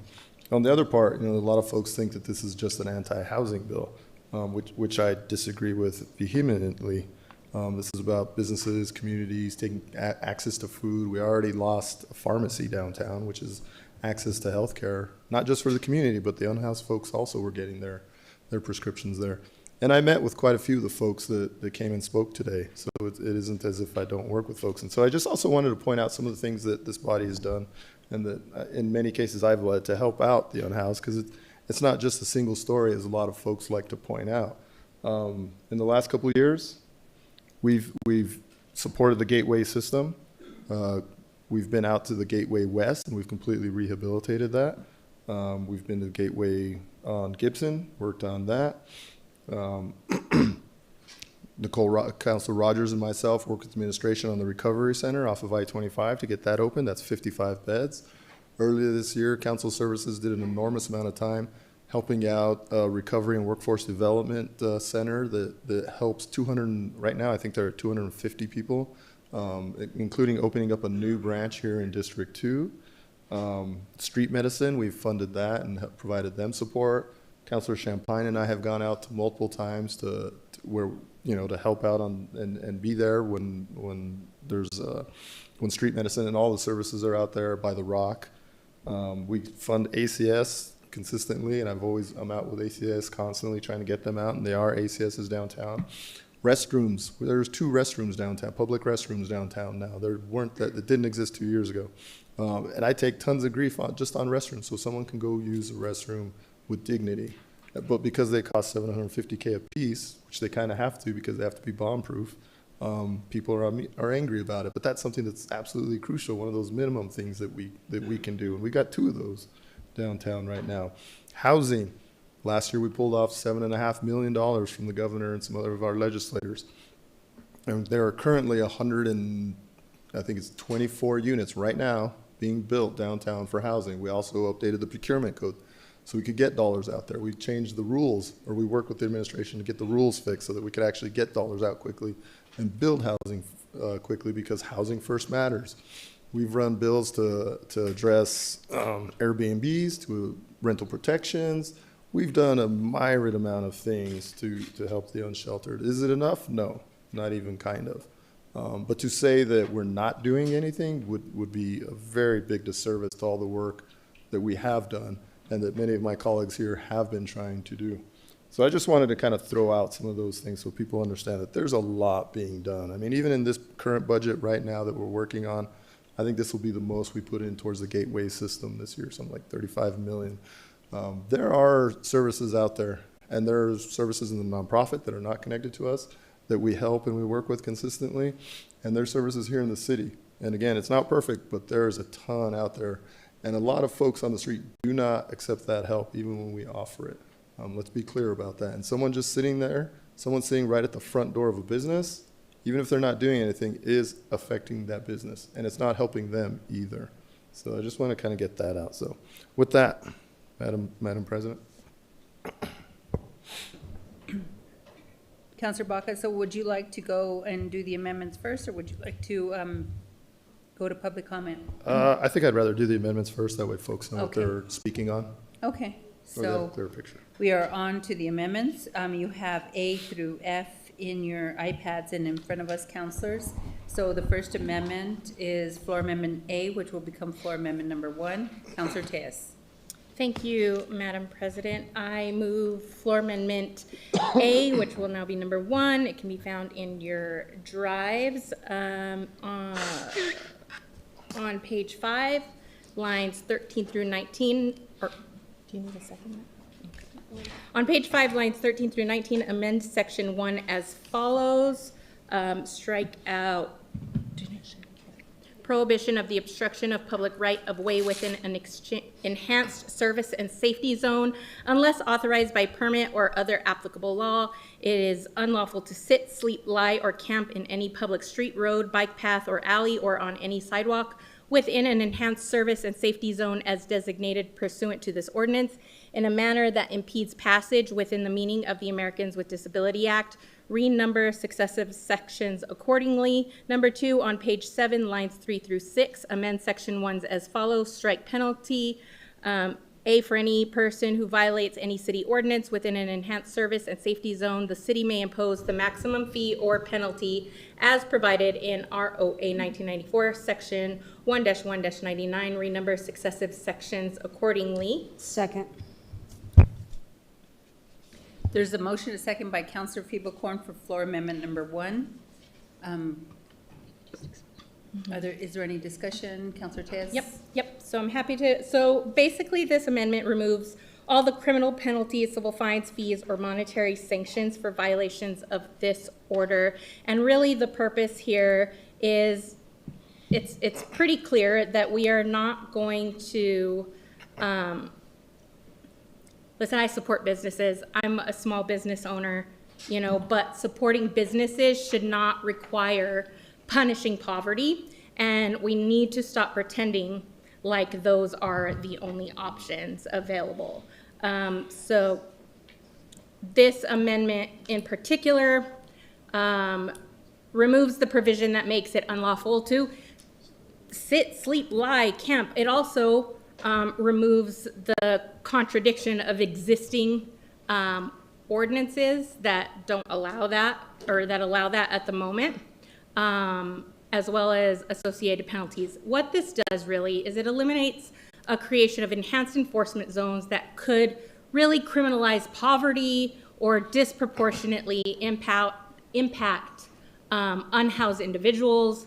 And it's going to instead ensure that the ordinance focuses on improving conditions through services and infrastructure rather than punitive measures. When we continue to act with punitive measures, we're actually just winding up costing ourselves more money, because we are essentially issuing fees and fines, and that leads to arrests or warrants for people who are never going to be able to pay them anyway. And that causes more work, more capacity concerns. It doesn't do anything to actually alleviate the issue that we are trying to solve here, which is help our small businesses. We literally just an hour and a half ago issued a proclamation that recognizes National Foster Family Appreciation Month. And now we want to preemptively punish those same kids, because we know that 1 in 4 foster children who age out of the system will become homeless in 2 years. So all we're saying is, we support you, foster kids. We love you. We want to be with you. But in 2 years, after you've aged out of the system, we're going to throw you in jail because you're sitting outside. And I don't know how we reconcile that as a council, to sit up here and literally contradict the work that we are doing. I want to help small business. We do not do that by criminalizing people. I urge your support. Thank you. Thank you. Are there any questions, comments on floor amendment number 1? Seeing none, Madam Clerk. Counselor Baca? No. Counselor Bassan? No. Vice President Champagne? No. Counselor Beeblehorn? Yes. Counselor Grout? No. Counselor Lewis? No. Counselor Rogers? Yes. Counselor Tejas? Yes. President Pena? No. Fails on a 3-6 vote. So now we are on floor amendment E, which will be labeled floor amendment number 2. And this is, it looks like it kind of fits with the first. Madam President, if we can go back to B, I'm not sure why they're out of order in your thing, Well, but. we had actually, the staff had put them together in relation to, seems as though this wouldn't be necessary if this one passed, so we don't know if you would want to put this one. We're just doing the comparable amendments. So, Sure. floor amendment number 2, Councilor Feeblecorn. All right.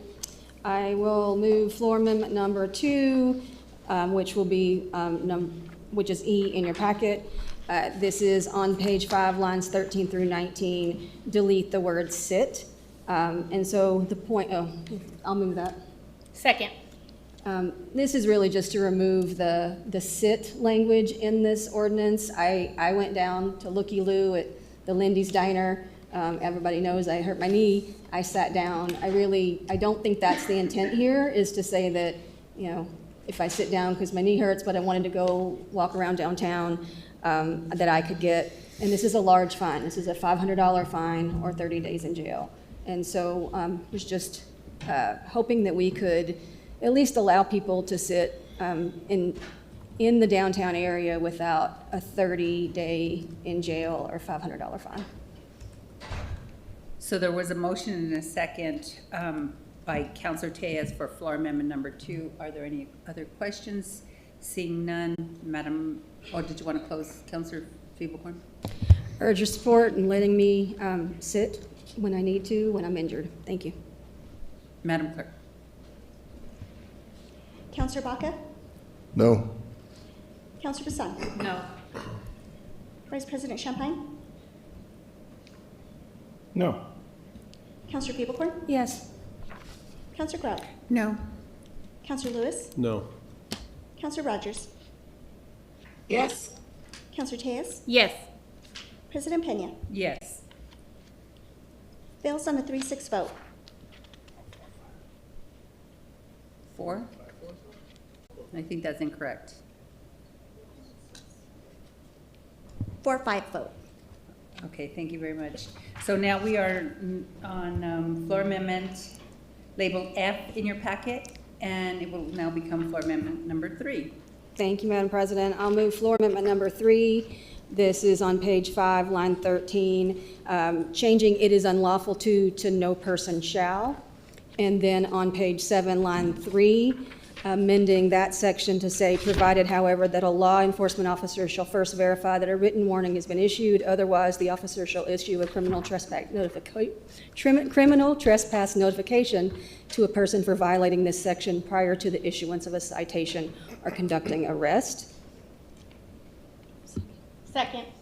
There's a motion and a second by Councilor Tejas for floor amendment number 3. Councilor Feeblecorn. Thank you, Madam President. So this is, you know, I have spoken with the sponsor on this, and I definitely understand where he is heading to. But I also have heard from many, many people in the community that they are very concerned that this is really only about our unhoused neighbors. I don't believe that that is the case. But I think that this is a nice middle ground. This is the language that we've used in other ordinances. For example, our arroyo language, so that if somebody's in an arroyo and they need to move, we do not allow arrest or citation on the first time they say to move. But if they don't move, then they can have a citation or an arrest. And that was language that we worked out when we were passing that arroyo safety bill. I think that's a nice middle ground. The sponsor indicated that he thought this was not going too far afield from where he was trying to go. But again, trying to make it clear that if law enforcement tells you that you need to move, you do need to move, but you will not be faced with a $500 fine or 30 days in jail without any warning. So that's really where we're going with this, and I would urge your support. Any questions? Councilor Baca. Thank you, Madam President. Quick question for our legal. If you change the first paragraph, it is unlawful to no person shall, does that take away law enforcement's ability to do anything? Council President, Councilor Baca, no, it's mostly just a nomenclature change. It's to indicate a prohibition, but not necessarily that it's some violation of law. Okay, thank you. I did speak with Councilor Feeblecorn. I think this is, and with some folks when we were out there, I think this is a fair middle ground. And so I support this amendment. Any other questions? Seeing none, Councilor Feeblecorn to close. Thank you, Madam President. I just wanted to thank the sponsor for working with me on this to try to find a middle ground, and I urge your support. Madam Clerk. Councilor Baca? Yes. Councilor Bassan? Yes. Vice President Champagne? Yes. Councilor Feeblecorn? Yes. Councilor Grout? Yes. Councilor Lewis? Yes. Councilor Rogers? Yes. Councilor Tejas? Yes. President Pena? Yes. Passes unanimously. Thank you. That amendment passes, and that was floor amendment number 3. And now we are on floor amendment number 4. It's labeled B in your packet. Councilor Tejas. Thank you, Madam President. I move floor amendment B number, you just said that and I didn't. That's okay. 4, thank you. Amend on page 7, line 7, add a new subsection to section 1 as follows. Enforcement, this section shall be enforced through non-punitive, service-oriented, and administrative responses to be determined by city administration on a case-by-case basis. No violation of this section shall result in charges, civil fines, or monetary penalties. In the event of a violation, the city may take the following actions: issue a verbal or written notice of noncompliance, request voluntary compliance, offer connection to appropriate services, including Albuquerque Community Safety, Behavioral Health Resources, or Shelter Services, or initiate administrative action related to city-managed property or facilities. Nothing in this section shall be construed to divest the city of powers to manage, regulate, or restrict the use of city-owned or controlled property to ensure safety, access, and intended use of said property. Second. There's a motion and a second by Councilor Feeblecorn for floor amendment now B, now floor amendment number 4. Are there any questions, comments?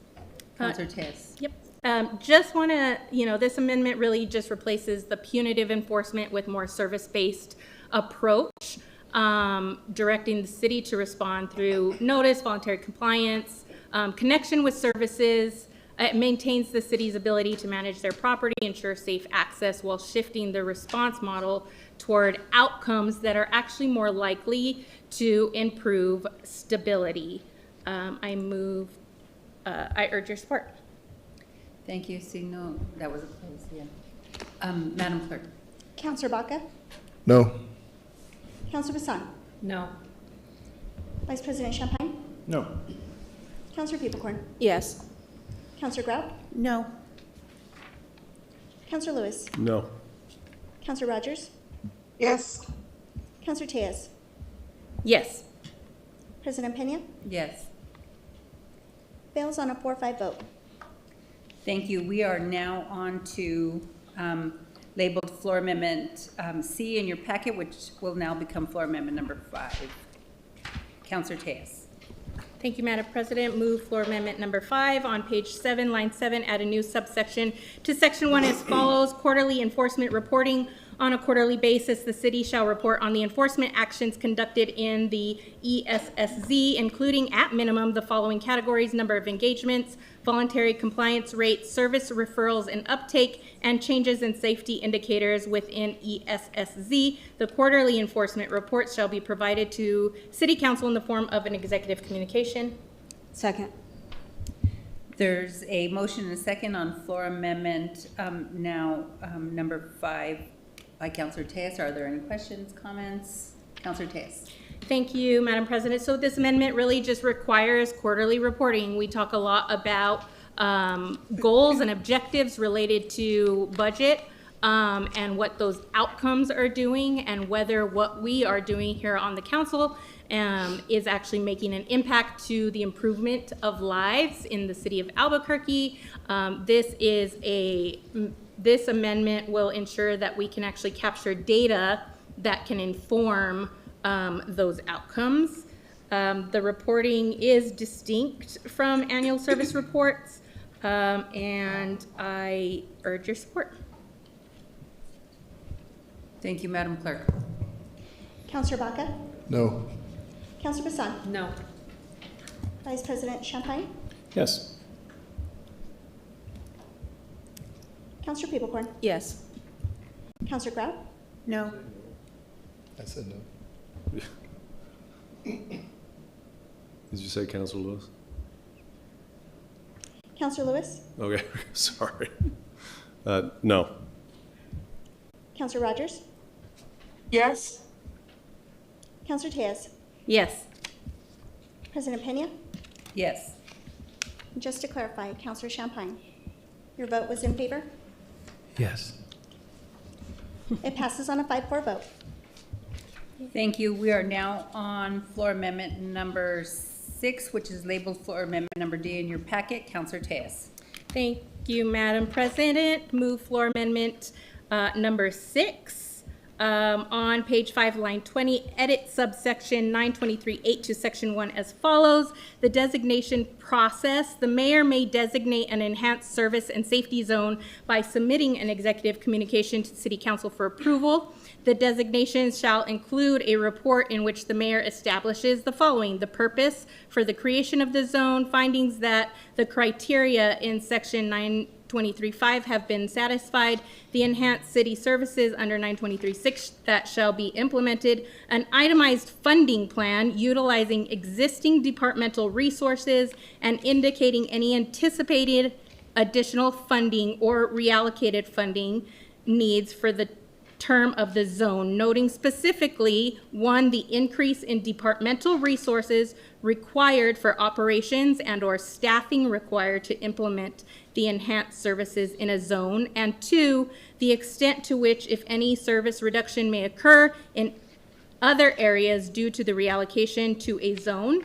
A summary of proposed targeted capital improvement and/or infrastructure improvements accompanied by a proposed funding plan, a description and a map of the boundaries of the zone and a real property to be included. 7, an analysis of the proposed ESSZ site for business improvement district eligibility, including efforts made to engage property owners and stakeholders in a proposed ESSZ site to create a bid rather than establish an ESSZ. The analysis shall include a detailed report of the efforts made to engage property owners and stakeholders and an analysis of whether the establishment of a bid is feasible or has been reasonably considered.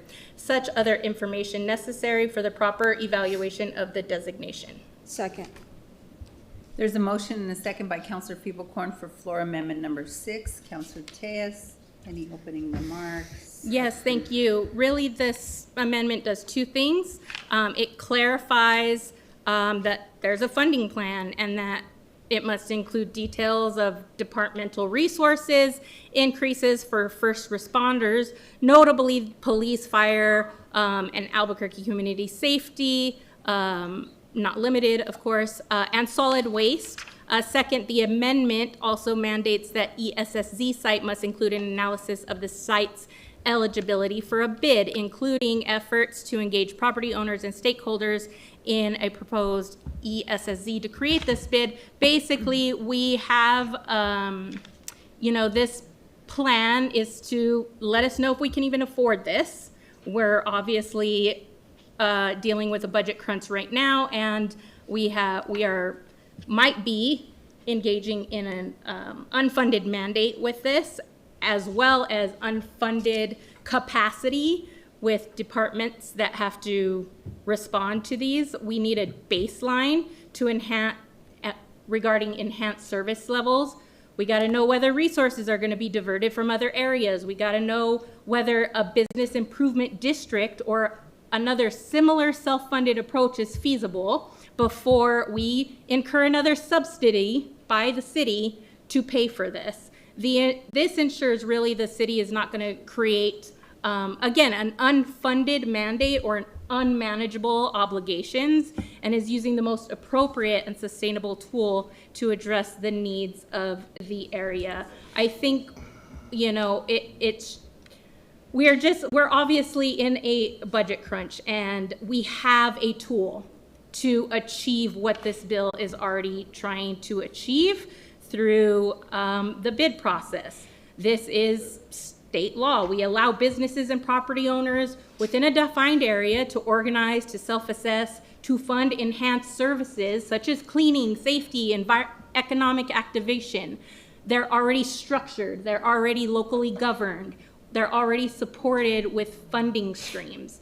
We talk a lot about efficiencies and effectiveness and duplicating efforts within our city. All this bill does is duplicate efforts, reduce efficiencies, reduce effectiveness. When we promise more services without capacity, something else has got to give, right? So resources are going to be shifted, neighborhoods are going to be competing, the city is going to end up redistributing scarcity rather than solving problems. You know, this is not simply about compassion, though I try to root a lot of my decisions in compassion with effectiveness, with responsibility. You know, I think a lot about, you know, we have some folks here on the dais who are, you know, moved, their decisions are moved by their faith, and so are mine. And I think about this bill, when it comes to ineffective or empty action, I think about James 2:15 through 2:16. If someone is without clothes or daily food and you say, go in peace but do nothing, what good is it? If we respond to real need without actions that don't actually help, then what good is that? This ineffective policy does not equal meaningful action.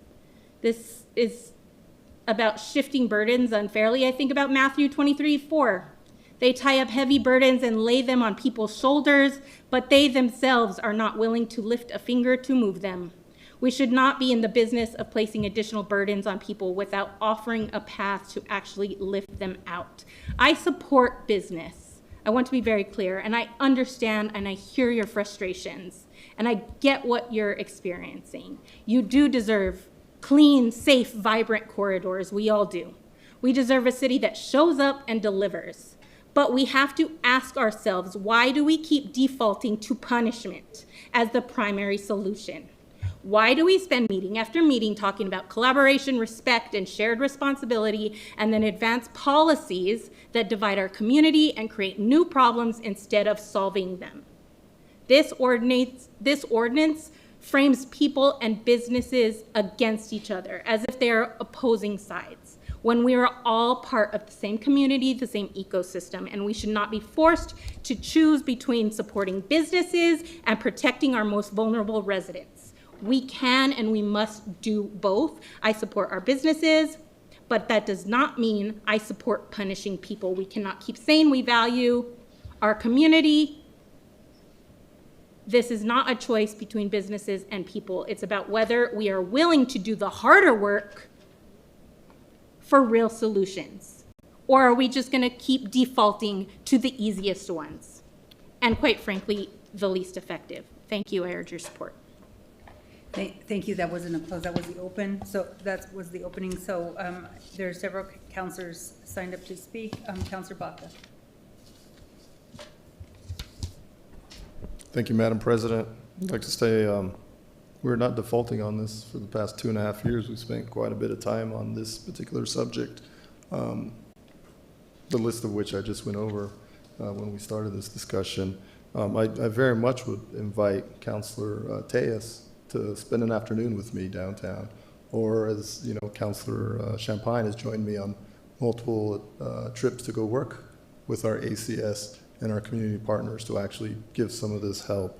Public safety is not unfunded right now. In fact, we've increased that budget. If there's one thing we have completely increased, it is public safety, whether that's the police, ACS, or our fire department, all of which work on this problem. And as to the bid, that is not the purpose of the bid, although there is 2 bids currently in our city that are trying to form, and I say trying, because they've tried for 2 years. Both of those bids want funding from both the city and the county. This is not just the private sector. Moreover, if you're asking private individuals or businesses to fund public safety, we're taxing them twice. Right? They're already paying for public safety, and now we're asking them to do it again because we're not up to that job. I'm sorry, I am up to that task. And of course, when we only talk about the housing, we ignore the other issues, the loss of a pharmacy, the creation of food deserts. You know, I'm sorry, but I actually have called in multiple shootings. I've gone out there when someone's been shot. I've been out there to help people being assaulted, women being assaulted at midnight downtown, who then refuse services after we've helped them and we've stopped those assaults. There's no lack of, the lack of compassion is indifference by letting people just sit out there and do nothing, letting them eat through garbage cans, letting them do drugs, letting them suffer and commit slow suicide. We're essentially creating a class of permanently disabled people if we do nothing. And I do not do nothing. I'm over that. I've been doing this for too many years, well before I was a counselor. And when I go home tonight, unlike most people, I will still be dealing with this problem. I'm gonna have to worry about somebody coming at me now, which has happened now twice in the last couple of weeks. I'm gonna worry about, I'll have to potentially help somebody again. You know, 2 months ago, there was a woman defecating right in front of my house with no clothes on. Even though we have worked together to put 2 public restrooms downtown, which was not easy to make happen. We have been working hard. Everybody has been working hard on what is essentially an impossible issue. And so to say that we're defaulting, I'm sorry, that is not the truth here. That is not the truth for anyone at this table. Thank you. Thank you, Councillor, Vice President Champagne. Thank you, Madam President. I have I actually have several questions. Madam CAO, is this a separation of powers issue? Specifically for Section 4, increasing department resources and all the data required that's being asked in this?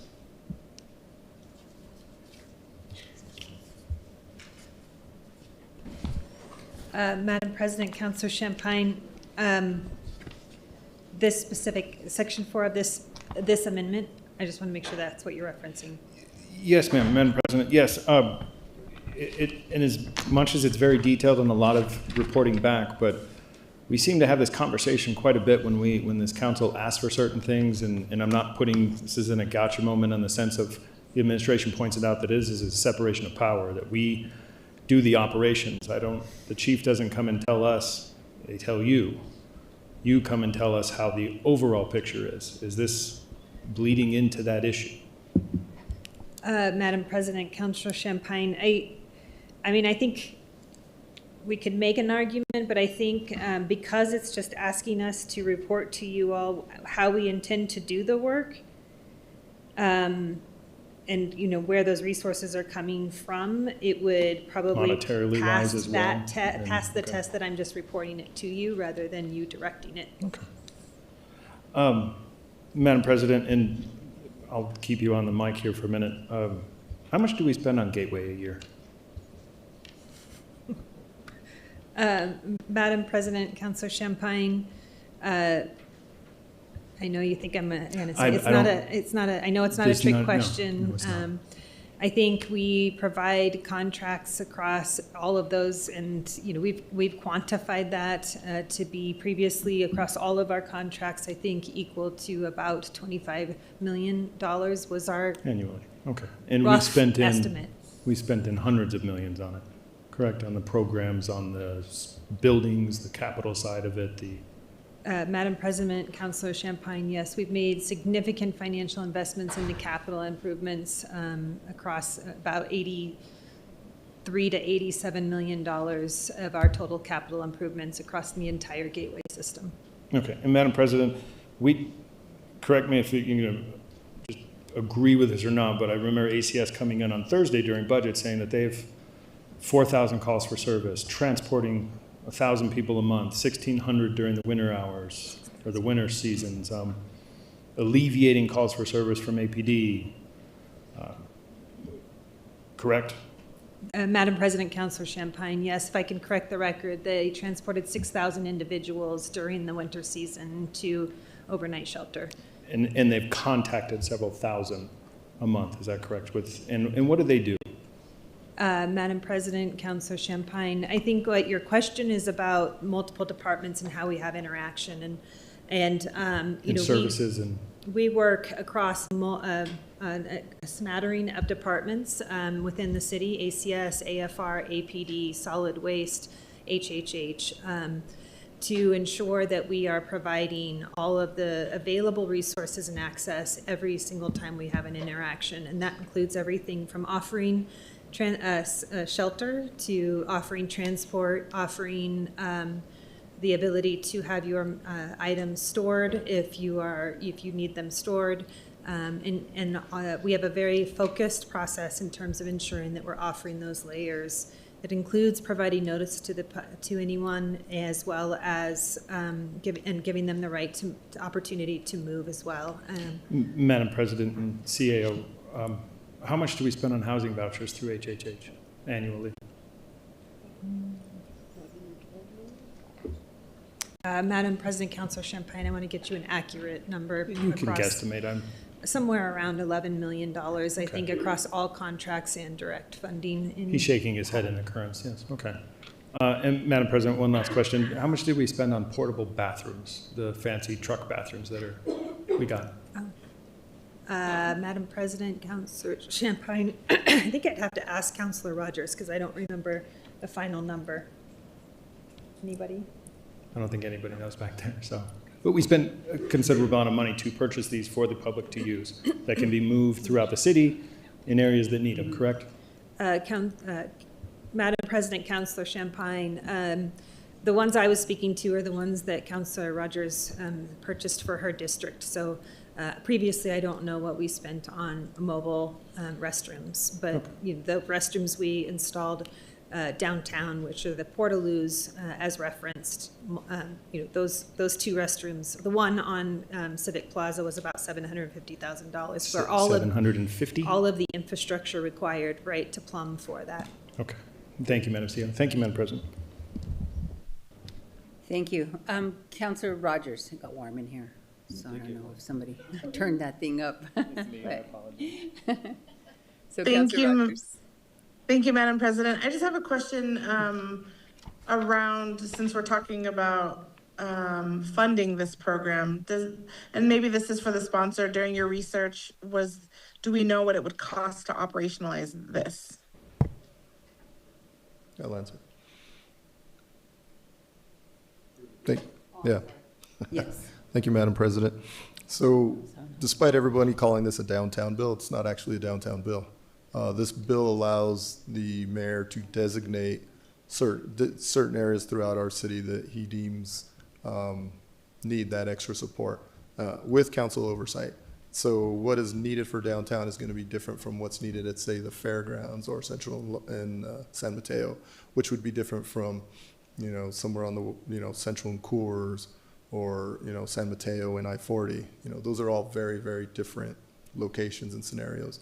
And so the cost is dependent on the designation, and the bill has all the different criteria that are required and must come before council for approval. So is there a set cost? No. B, council has oversight over that, and it is situational dependent.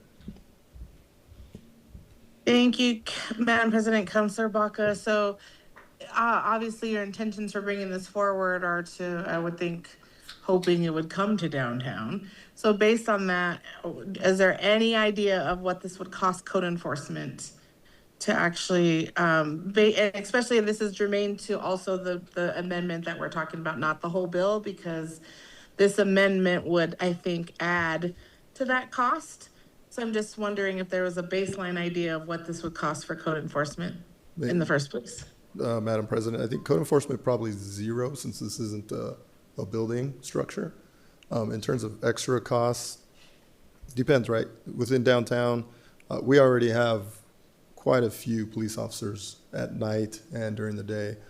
This just gives them the tools they need to actually enforce some of these things. So for example, when the bars get out at night, a lot of folks just want to be right there hanging out, talking. But as you look at the stats, that's when the shootings occur, that's when the fightings occur. We have adequate police officers. They just need the tools to be able to get folks home safely. So in the case of downtown, cost might actually be minimal, whereas that would be different from, say, San Mateo and Central, where you don't regularly have police officers, or at least I'm assuming that. But I would never put my opinion towards another counselor's district. I'm simply speaking on my district and how I would like things to be approached. Thank you, Madam President. Thank you, Councilor Baca. I think that's the hard part from reading the bill is it's not clear who would enforce it. I think, you're saying APD, maybe ACS, maybe, Metro security. I think, Metro security. It could be transit. It could be contract security guards. Right. So I think that's hard for me on the enforcement, especially with all of the things in this amendment. If this amendment were to pass, who would enforce all of those things? Madam President, thank you.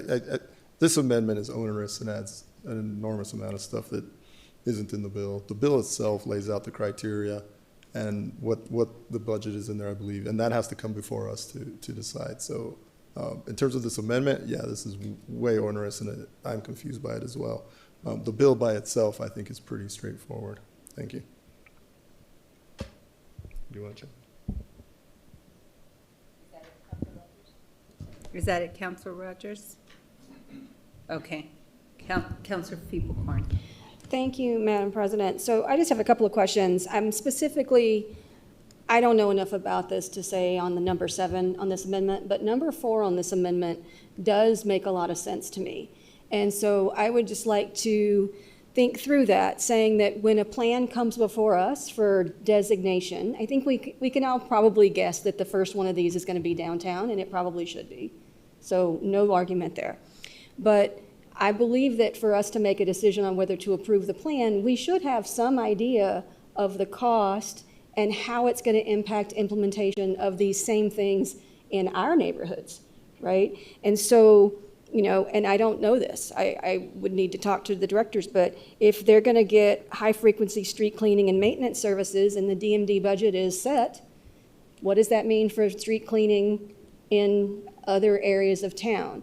Not saying that that's not a trade-off that I'm willing to make, but I do think that having that kind of information in what's sent to council to consider would be important. This is going to impact solid waste. Does it impact solid waste pickup in my area? It's going to use more APD officers. Does that mean I get fewer APD officers in my area? Might be a trade-off that is the right one, but can we have that at least discussed in the plan that comes to us? Same with ACS, clean cities. I think all of us have a lot of need for clean cities work. How much would it take to have them doing all of this work in downtown, and how would it impact us? So that we can make those kinds of decisions. Same thing for encampment cleanup, same thing for code enforcement presence.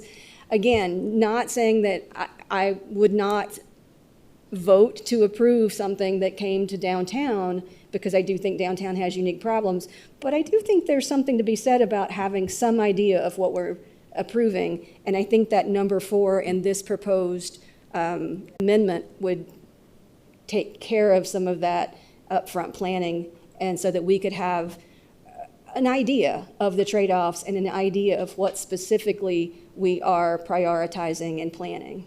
Thank you. Councilor Grout. Thank you. I just want to address, there were comments made about foster children on the streets. I want to remind people that we just opened a youth shelter for that very thing, and so that they don't have to be on the streets. Thank you, Councilor Grout. Councilor Tejas to close.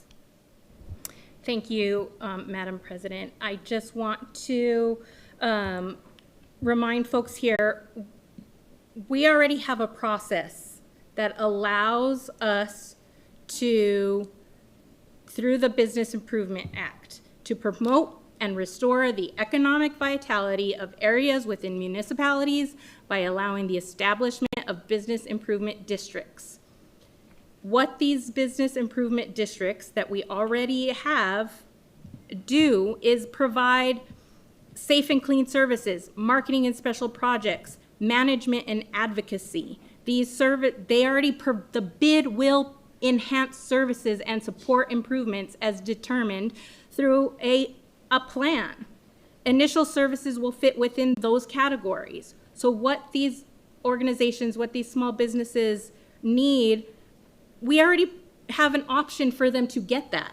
Safe and clean services is the primary focus of the bid, including maintenance. Almost 3 times the size of the existing program will provide comprehensive sidewalk sweeping, scrubbing, power washing, litter removal, landscape maintenance.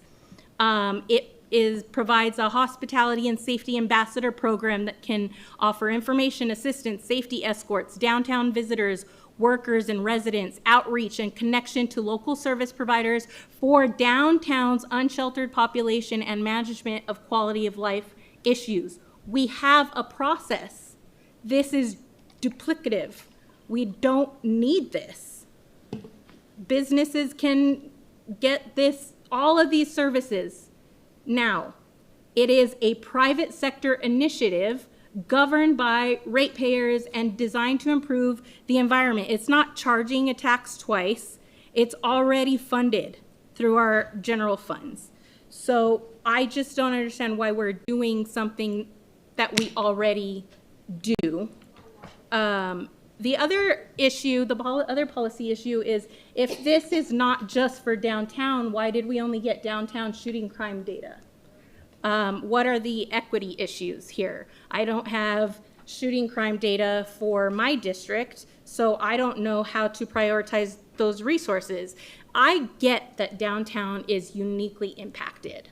I get that, but are we actually focusing on the real issue? I don't know, because I only got downtown data.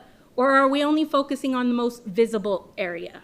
Because equity requires that we respond based on need, not just visibility. But I don't know the need because I only got half data. And this data doesn't actually tell me much other than,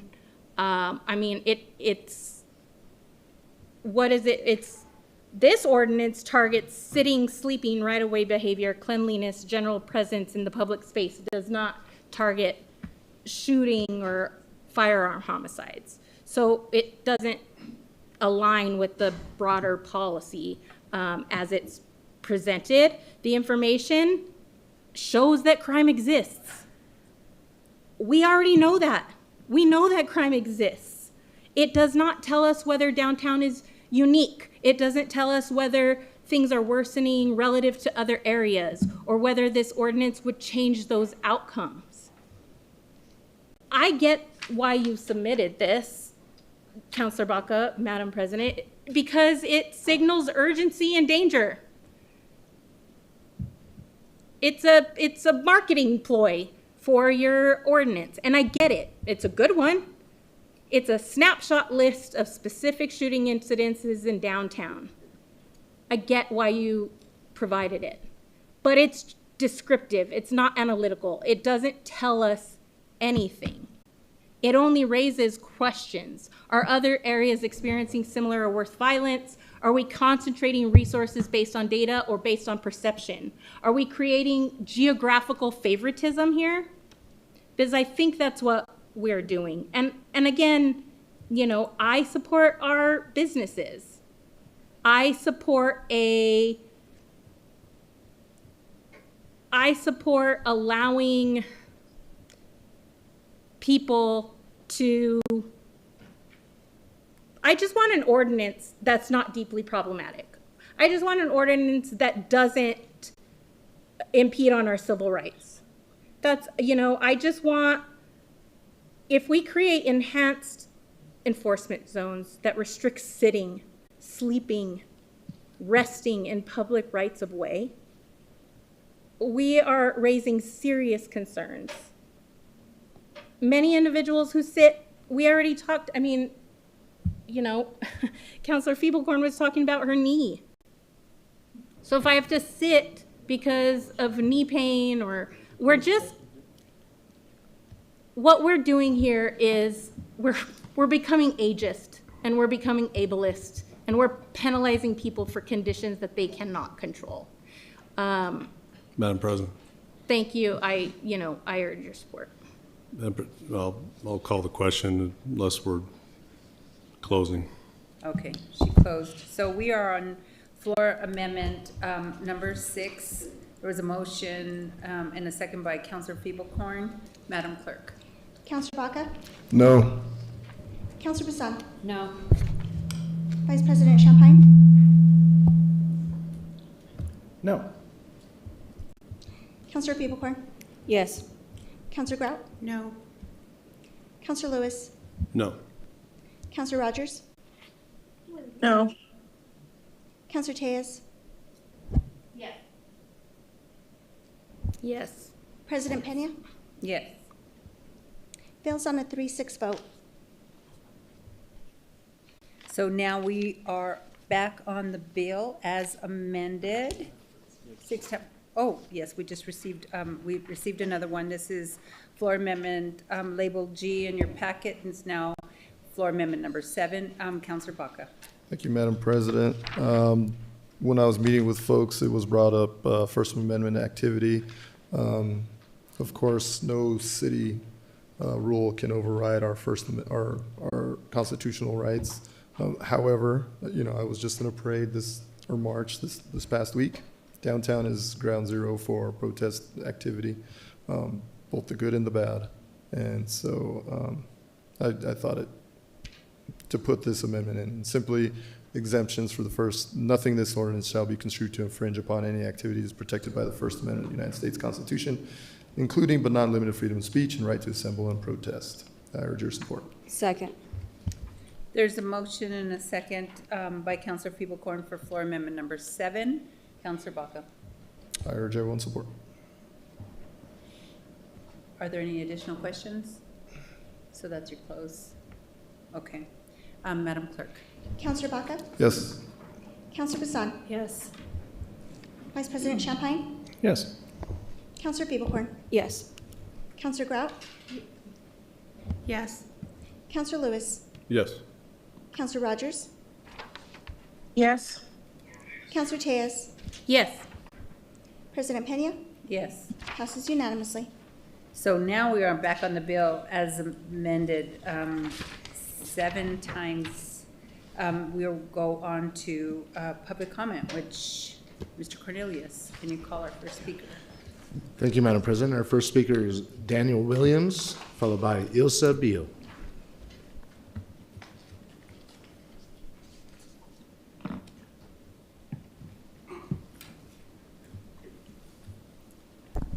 Thank you, Madam President, members of the council. My name is Daniel Williams. I'm a policy advocate at the American Civil Liberties Union of New Mexico. And first, I want to thank the council for the amendments that passed and also for many of the amendments that didn't pass. Thank you for considering those. And I want to acknowledge that I am not indifferent to the work that this council and the administration have done to address homelessness in the city and the fact that homelessness isn't a crisis that this council created. And I want to acknowledge that punishing people for existing in public without having a home to live in does not complement those efforts. It undoes the good work that this council has already done and will continue to do. Criminalization of homelessness does not solve the problem. It does not address the problems. In fact, it makes our problems worse. We urge you to oppose the bill as it stands. Thank you. Ilsa Beal, followed by Kelly McClendon. It is unfair that businesses and property owners have to deal with the decades-long institutional neglect. We're on the same side that something needs to happen urgently. But it's not just the anticipatory stuff like housing first. It's also the people who are on the street right now. And in the list that Councillor Barker had listed of people who would be involved, I did not hear outreach. ACS was there. And as Councillor Rogers had pointed out at the Committee of the Whole, ACS is not responsible to deal with outreach. They do it, and they do it well. I work with them, yes, but that is not their purpose. The city does not have a proper outreach term. That's just a practicality. Councillor Chapin, also in the Committee of the Whole, had mentioned that you need 7 to 8 encounters to actually establish some sort of relationship. Without that, we're not doing enough, and that is where the crux lies.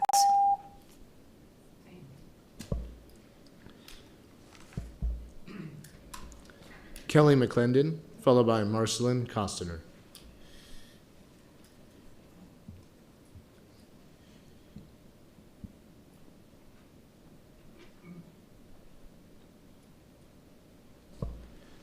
Marcelin Costner, followed by Hannah Good.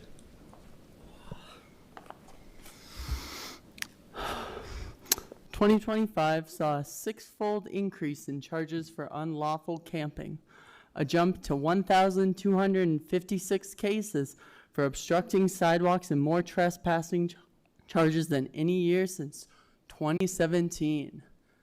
These laws are on the books already. You guys worked really hard to pass a bunch of them. They exist.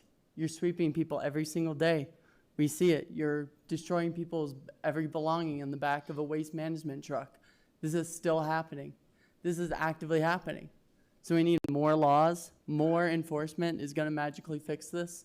Maybe if instead of 49% of MDC being homeless and in there for homeless crimes, maybe like 55 and it'll solve the crisis.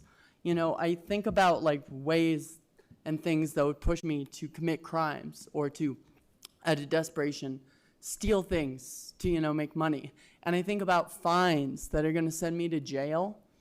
And I think that's a pretty good reason to do crime. I think that's a pretty good reason in desperation to steal something in order to pay that. And I think laws like this just make it more likely that more crime is going to happen. People are going to get worse. And you know that. And it's more comfortable to enforce. And it's easier than it is to actually fucking do something. Money without purpose does not matter. It does nothing. Hannah Good, followed by Grace Dukes. Hello. This bill is designed for businesses. But the people are your constituents. You can do a lot more with the money you're going to spend on this, or on putting people in jail, or on the money you're spending on this will not fix the problem. You're going to send people away from the resources that they need, that people are trying to help. You cannot reach someone when you first help them in a traumatic situation and then go, I have help for you. They're like, no, something really scary just happened and I want what this is going on. You can't fix it that way. You have to show up and be consistent and care about the person, not just how pretty your streets look or how much access to your business is. If you care about the people, your businesses will thrive. Grace Dukes, followed by Dr. Lisa Christofferson. I'm in firm opposition to this ordinance and want to speak to its implications for civil liberties. This makes it unlawful to exist on any public sidewalk within a designated zone. That applies to anyone in public space, unhoused residents, but also picketers, street performers, and me. You know my story. I'm a transgender woman who protests frequently. And protesting means that I could go to jail under this ordinance. Jail is not an inconvenience for us trans folk. It is life-threatening. We are placed in facilities that don't match our gender, where we face violence and abuse. These boundaries are set by the mayor with criteria broad enough to cover all commercial corridors with no check. This violates the right to equal protection under the Constitution. Displacing unhoused people moves suffering out of view. We deserve real solutions, not an ordinance that treats poverty as a zoning problem and protests as a liability. You already have this on the books. Someone got booked in MDC for obstructing a sidewalk today. You cannot wave poverty away with a magic wand, and you know damn well this will make crime worse. You're spineless fucking cowards, and you all will have to defend this to every constituent at every door. Dr. Lisa Christofferson, followed by Anami Das. Okay, so I guess I would speak as a researcher that it is possible to have multiple truths and facts that are simultaneously occurring at the same time. Good things have happened. A lot of the things are happening, the bathrooms, et cetera, down the youth shelter, et cetera. Those things can exist at the same time that unhoused people have no place to go. It's not one or the other. I walked Central today from 12th Street to 2nd. I went down 3rd, 4th. I drove down Broadway. There were no bathrooms. I had to walk down. In fact, I called Councilor Rogers' analyst, where's the bathroom in the plaza? Because I couldn't find it. I was on the phone with her looking for it. It was open this time. The time before it has not. So there are not bathrooms. I walked from 12th to 2nd on Central, no bathrooms, no water. There are people who have made it their life mission, and we're not saying the poop and all of that it's gross. We're asking for, we know there aren't places to put people. Why are we going to put them in jail if we don't have the resources to help? Let's do both. Withdraw the bill till we can get that, please. Anami Das, followed by Bree Sillery. 1 second, Councilor Baca. Thank you, Madam. Just to correct the record, there is a public restroom at First Street and Gold, and there's a public restroom at 4th Street and Tijeras. Those exist. They're real. They're not imaginary, just so we know. Thank you. Next speaker. That's your first warning, Mr. Naminsky. Bree Sillery, followed by Susan Herber. Good evening, Madam President and councilors. I'm here on behalf of the Fines and Fees Justice Center about the unintended consequences for people living, working, and traveling through these neighborhoods. Expanded enforcement will inevitably result in more people facing steeper penalties at a much higher frequency. As fines exceed a person's ability to pay, they are forced to make impossible choices, whether to pay for basic necessities or court debt. It is a misconception that higher fines lead to better compliance with the law. Research actually shows that when a fine is affordable, people are more likely to pay it. Instead of increasing penalties, the city should mandate a standardized ability to pay assessment, which ensures that a person can pay without giving up basic necessities. If public safety is truly the goal, we should invest in infrastructure across the city, including housing, behavioral health services, and proven court tools such as a standardized ability to pay assessment. We must focus resources on preventative support rather than unbalanced enforcement. Thank you. Susan Herber, followed by Tad Niemitzki.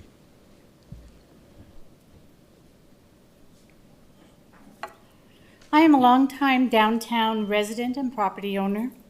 This month I will be 77 years old. Most people my age won't even come downtown because they don't feel safe. We are losing our grocery store downtown. We're losing other businesses. Conventions won't come. And strictly from an economic standpoint, without these sources of income, we will not have the resources to help the people who need support and other services. We do need to help the working poor maintain their homes and help the drug addicts get help. With income from a strong and safe downtown, maybe we won't have to cut funds. I have been hearing about how this bill will dehumanize street people. There are two ways of dehumanizing. One is to say the person is worthless and has no redeeming qualities.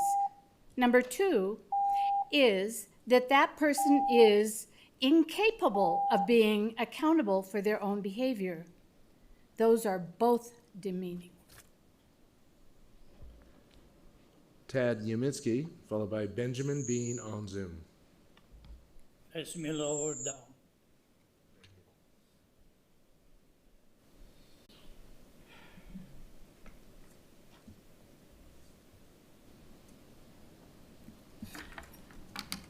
Thank you. My name is Ted Niemiecki again. Well, here is cities of Albuquerque spending millions of dollars of boarding, doors, windows, etc., etc. Glass block, even city council, all kinds of security. Security everywhere. Screeners right here coming to city council public meeting. That's where we at right now. Then another look. Big businesses boarding too. They can afford that. What about smaller businesses? I agree with Stephanie. What about small business? You cannot get cop anymore. If somebody tries to steal 10,000 of my vehicle, and I try to get cops, no, you can't get cops. Then my friend says, this security guard has gone. When I mention gun, right away cops to 911, right away cops show up. That's where we at.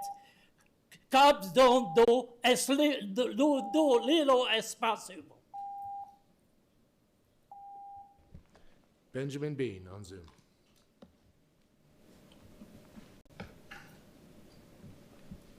Good evening, councilors. Sorry about the poor lighting in here. I'm urging you to please support this bill. I think there's a lot of good things in it, even if there are some things that I would change. And I want to thank Councilor Baca for continuing to bring forward bills that are aimed at improving our city in ways that I happen to agree with. Thank you very much. If the thing that you are concerned about in this bill is financing, please feel free to come talk to me. I think I've got a lot of ideas about how we could improve financing for the city. And if the thing that you are opposed to in this bill is how it treats homeless people, I would encourage you to vote for this bill and then come back with an amendment every 2 weeks and just be a complete PIA to the council until you can get your amendment introduced or passed. Thank you very much. Thank you, Madam President. That concludes comment. Thank you. Thank you. So we are now back on the bill as amended 7 times with public comment. And I don't know if councilors have any questions. Councilor Bassan, followed by Councilor Feeblecorn. Madam President, earlier I had asked APD if they could just do a general data pull for me. I'm not trying to get them to be exact because I know it was last minute, but I mean, I do think that the documents that we got earlier are kind of telling, so I do want to ask if APD will come down and be able to provide a general, keep in mind a general idea. I asked them to find out of all of these years for the number of homicides and shootings with injury throughout the entire city of Albuquerque. We have now for the downtown area. I'm just curious, I mean, is downtown the majority? What does the rest of the city look like? What's that ratio generally?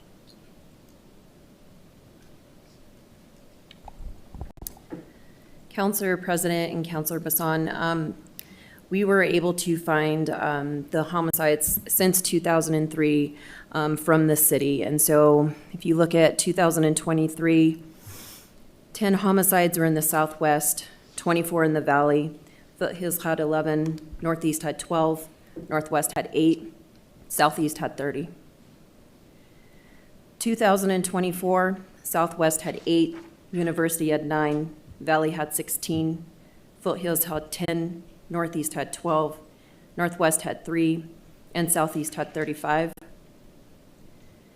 For 2025, Southwest had 9, Valley had 10, Foothills had 6, Northeast had 9, Northwest had 6, and Southeast had 23. And year-to-date for 2026, Valley has 8, Foothills has 2, Northeast has 1, Northwest has 1, Southeast has 3, and Southwest has 1. If we are looking at the shootings, the only non-fatal shootings that we were able to pull with this quick of notices for 2026, Southwest has 23, Valley has 29, Foothills has 11, Northeast has 29, Northwest has 16, and Southeast has 57. Thank you very much, Chief. I think that it was relevant just to find out the ratio, right? And to be able to figure out what downtown looks like with this information. And it was good for my brain to be able to have that. I know it was short notice, so thank you for pulling that together.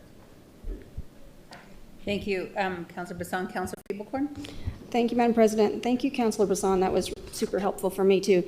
So I just have one question, and I don't know if it's for the sponsor or for anybody else, but I'm just curious about the designation process and why it's structured in this way, where it has to be the mayor presenting to council rather than us saying there'll be an analysis and we will approve it. Thank you, Madam President. I'll answer that. So we did work with the mayor on this quite a bit. This isn't just a me thing. So folks know, I also spoke with city councilors in Denver, in Tucson, and in Las Vegas about this and what they were doing, what our best practices. This isn't something that just pulled out of the air. I'm very focused on District 2, and I can tell you what District 2 is. I have no idea what District 3, District 9, District 7, I don't know any of that. The mayor is the executive, and it's his job to understand the entire city as a whole, and so it just seemed prudent to let the mayor working with, ideally he's going to work with the councilor prior to this coming to council as a whole, and I'll let Dr. Single speak to that, but it just seemed like that was, and speaking to others, that was best practice. Let the mayor working with the councilor of that specific district, if there's a need or if there's not a need, and then the ability with criteria to go through it, and then have oversight of the entire council. Thank you. Appreciate that answer. Thank you, Councilor Feeblecorn. Councilor Lewis. Thank you, Madam President. You know, I do think that this bill, I understand that, I mean, we're not just talking about downtown, you know, and there's a process where this comes back to the council, and we would designate, or the mayor would, I guess, make the first suggestion and designate certain areas. You know, I do think bills like this are the key, really, to compassion. I mean, really the key to compassion, the key to effectiveness. When you think of the millions and millions of dollars that we spend on all of these areas, and you measure the effectiveness, I think we have a hard time even measuring it, let alone seeing the results. We just don't see the results that are measurable in any way.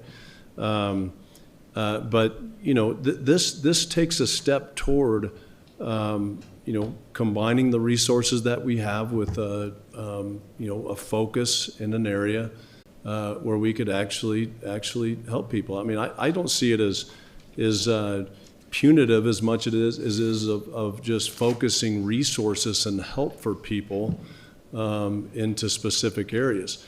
Now, the other part of it is, I mean, the only problem I have with this bill is I think that we have the money and the ability to do that, to do this in every part of our city, every street. I mean, if it's good for one street, it's good for every street in this city, especially as a primary function of our city, you know, government, which is to keep people safe.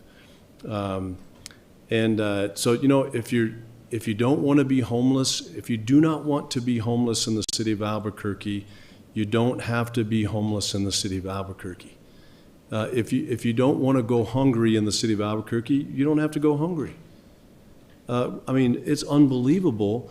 I mean, we're far beyond any kind of a safety net, which I think is, you know, a responsibility of a city government. Provide that safety net. We're far beyond that, to the tune where we give thousands of dollars a month to anybody and everybody with some of our tax dollars. If we were to, you know, we spend about $30,000 per unhoused person in the city of Albuquerque. You know, per year. Enough to purchase a nice apartment in downtown Albuquerque for someone to live and to have shelter. We put a massive amount of resources into this. And so, any bill that helps, bridge that gap some and be able to focus those resources to be able to, make the connection between actually going to Gateway, Got Gateway, sir, spent hundreds of millions of dollars on it. If nobody goes to it, what is it worth? And so, this is a counselor who's identified some serious, challenges and problems in an area of a town, and we can all look at it and say there's areas of town where we could actually apply this right now. My only criticism of this bill is that somehow it's a new and fresh idea. When it really should be something that we're always doing, in every part of our city. Again, if it's good for Central, it's good for Unser, it's good for Coors, it's good for Golf Course Road, it's good for every other part of our city. And, but this is a start, it's a good start. These are the kind of things that I think, again, bridge that gap to really showing compassion as a city. Councillor Tejas. Thank you, Madam President. Chief Barker, I do have another couple questions for you, if you don't mind.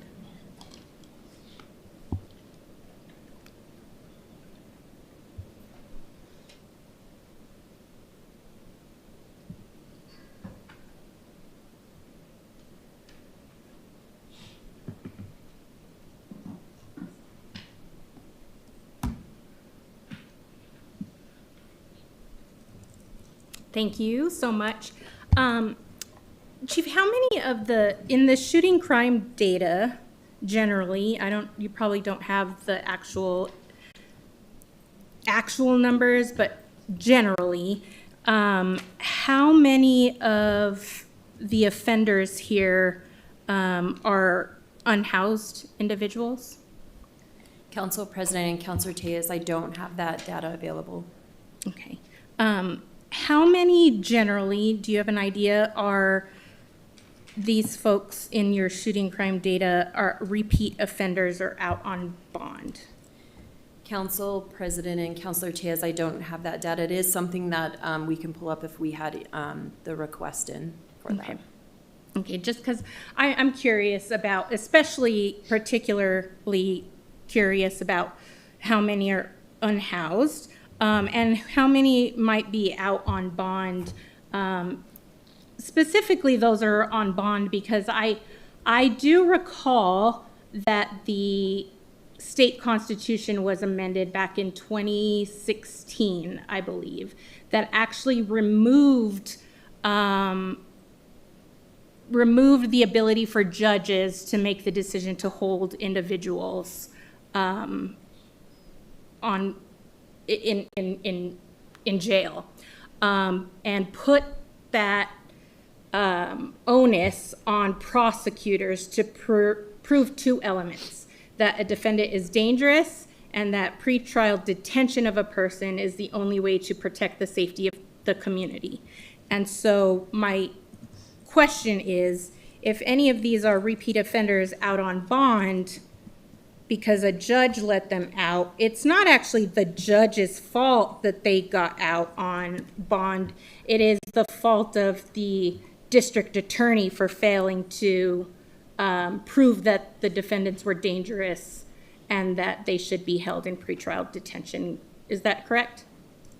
Council President and Councilor Tejas, that would be based on case by case. I can't answer that. I can tell you for the Valley Area Command alone this year that at least 4 of the homicides have been on the unhoused, which is very concerning to our police department. We have made an arrest in some of those, and we do not believe that they are related, but there is a safety concern for, everyone in our community, but specifically the unhoused. And so I do think that this ordinance would be beneficial in that aspect, in that manner. Madam President, maybe a question for legal. Can you confirm who's responsible for proving that a defendant must be held on bail? Is that lie with the prosecution and the district attorney, or does that lie with the judges?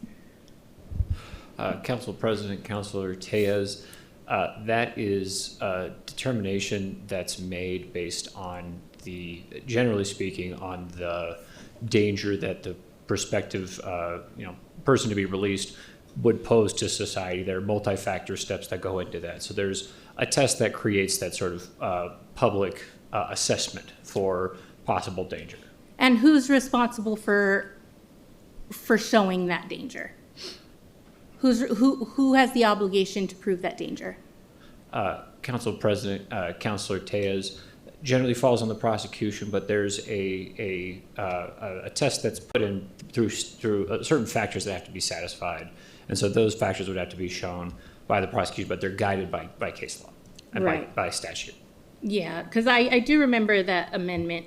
It was an amendment to the New Mexico Constitution that a defendant can be held in jail while awaiting trial if prosecutors prove two elements: that the defendant is dangerous and that pretrial detention of the person is the only way to protect the safety of the community. So if we have individuals who are committing gun crimes, who are out on bail or are repeat offenders, that's because our district attorney is failing to keep us safe.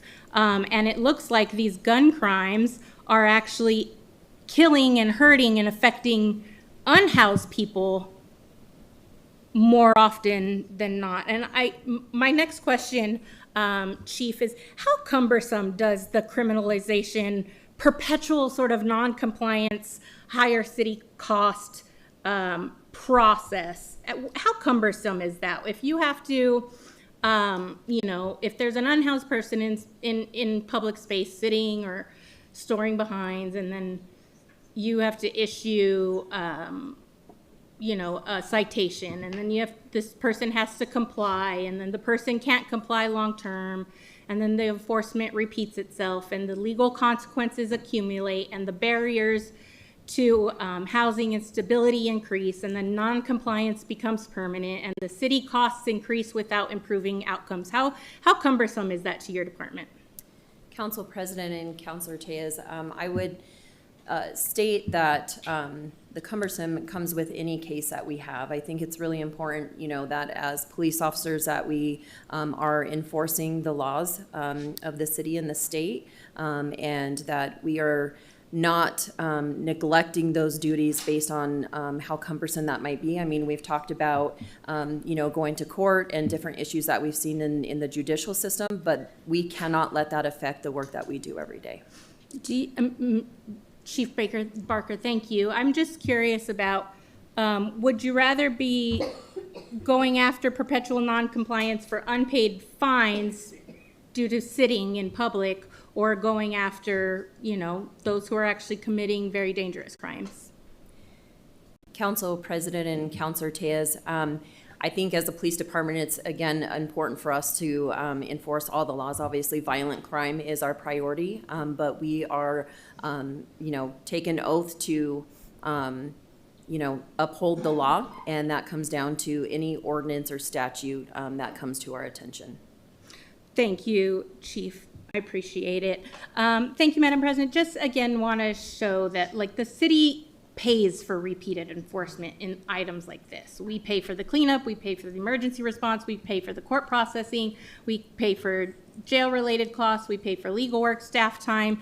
The Bernalillo County just passed their budget on last Tuesday, and they pay $90 million to house only those who are arrested by APD in MDC. So that's a pretty big chunk of money just for APD arrests, $90 million. Thank you.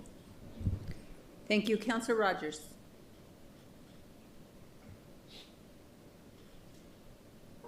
Thank you, Madam President. Just a couple questions, just to make sure I'm understanding this bill correctly now with the amendments. So this would create a new tool for the city to designate specific commercial areas as enhanced service or safety zones. And I'm particularly interested in the concentrations of services, especially infrastructure improvements. So my district, I think we hear those numbers, is carrying the brunt of homelessness, crime, all of the things that we're talking about, hoping that this bill will fix. And so my question is, how do we prioritize and practice the infrastructure, targeted capital improvements in infrastructure? And so I guess this would be a question for the administration, because I've been saying this publicly over and over again, that since we're carrying the brunt of it, I want to make sure our roads are prioritized when it comes to repaving. And we have horrible conditions of our roads in our district. So how would we actually prioritize if this was passed? Which areas would receive that capital improvement? Madam President, Councilor Rogers, the best way I can explain this is by an example that has recently been in your district and I think Councilor Grout's district, in which we have prioritized both pedestrian level lighting in the area, as well as reducing the number of lanes on Central to reduce the speed, as well as deconflict some of the pedestrian traffic between the pedestrians and the vehicular traffic. And I would just use that as an example, as well as in places where we have installed hawk lights or other installations in which we're focused on ensuring both the safety of the individuals in the district as well as the vehicles. And those are all, I think, vehicle examples, but they are the ones I can think of within our capital improvements that we have prioritized based upon understanding and knowing that the need is there in the district based upon the types of interactions that may happen between pedestrian and vehicles. I only use it as an example because I think our departments do this today in terms of prioritizing for safety purposes in areas that we know that is true. This ordinance gives just a way for us to collect that effort in designation for the purposes of what the council would pass in that designation of a zone. So we would bring those proposals. We would prioritize those projects based upon the zone's designation as well. Thank you, Madam President. I think my follow-up to that would be, we already have ordinance that prioritizes using our social vulnerability index that came out of equity and inclusion. And every capital season, I ask which department has used that tool to prioritize capital projects, and every department continues to report that they're not using that tool. So based on this ordinance, as it's written, it would be high economic activity would be the first criteria. Next would be high crime rates, distressed infrastructure. So I just wonder, again, it's not clear how we would prioritize that, especially given the fact we already have tools to do that and we're not doing that now. I think my other question would be around, I think since the amendments for sitting, sleeping, lying, and camping didn't pass, obviously we heard from community that this feels like targeted anti-camping, which we already have laws on the books that do that. So I have, giving the administration another tool to enforce the laws we already have when we're already not using tools we already have, I don't know is going to get to the purpose of what this is. And then I just wanted to ask about the sunsetting purpose in here. So am I reading this correctly, that the zones would only last up to 2 years and they would need to be renewed? Is that correct? And I guess I would be asking the sponsor, sorry. Yeah, thank you, Madam President. Councilor Rogers. Yes, there's a sunset provision in there. In absence or in lieu of reporting, every 2 years we reassess whether or not this is needed or not. The default is it's no longer needed, and ideally that has occurred, but we could extend at that point if the council and the mayor determines that it needs to be addressed. Thank you, Madam President. Thank you, Councilor Baca. So that means council would have to approve the renewal. Council has to approve all of it. And then I didn't see any, but are there any provisions for fine and fee justice, similar to what we put into our bill for automatic speed cameras, where folks could volunteer in lieu of the $500 fine? Are there any provisions in the bill that do that? And I guess this is also for the sponsor. Thank you, Madam President. I don't believe we put that in. That's a good idea. I'd say we make that amendment at some future point if it's necessary. Thank you, Madam President and Councilor Baca. I think it would be, especially given the folks that will most likely incur these types of fines. Again, if we are assuming that these folks are unsheltered, that are in the crime stats that we heard from our chief, then the folks won't be able to pay those fines and those fees. And so giving them an option to volunteer, which could potentially lead to gainful employment, might be a good thing for now rather than later. Okay, I think that's my last question, I think. Let me ask, sorry, I thought of one more for the sponsor. Okay. What specific corridors are anticipated first? So, and answer both your questions in order. A, Madam President, thank you, Councilor Rogers, to answer your questions in order, if I remember them. Courts already have a mechanism to provide community service if needed, if as an option. B, I do not assume this will just be unhoused. That's an assumption. This is a safety bill, right? When we talk about shootings and people being shot, I'm not talking about the unhoused. The 49 that we presented today were not unhoused folks, so I'm not going to make that assumption. And then the second part, how do we prioritize corridors? That's, as I said before, I would never speak to another councilor's district. I don't have that information. It's also not my job. So I would never tell you how to prioritize your corridors. I simply know where I would prioritize. And although downtown would be a big one, I can also name a few other locations based on the heat maps that ACS created for us recently. Thank you. Thank you, Madam President. Thank you, Councilor Baca. I was just basing my comment on the who would be enforced based on the stats we heard from Chief, just to clarify that. I think the last question for the administration is something I'm always very mindful about in my own corridors, especially as we're doing operations on Central and Route 66. The displacement into the neighborhood and further into the neighborhood, into neighboring businesses that are off the Central Corridor. How would the city prevent further displacement into the neighborhoods off of these corridors?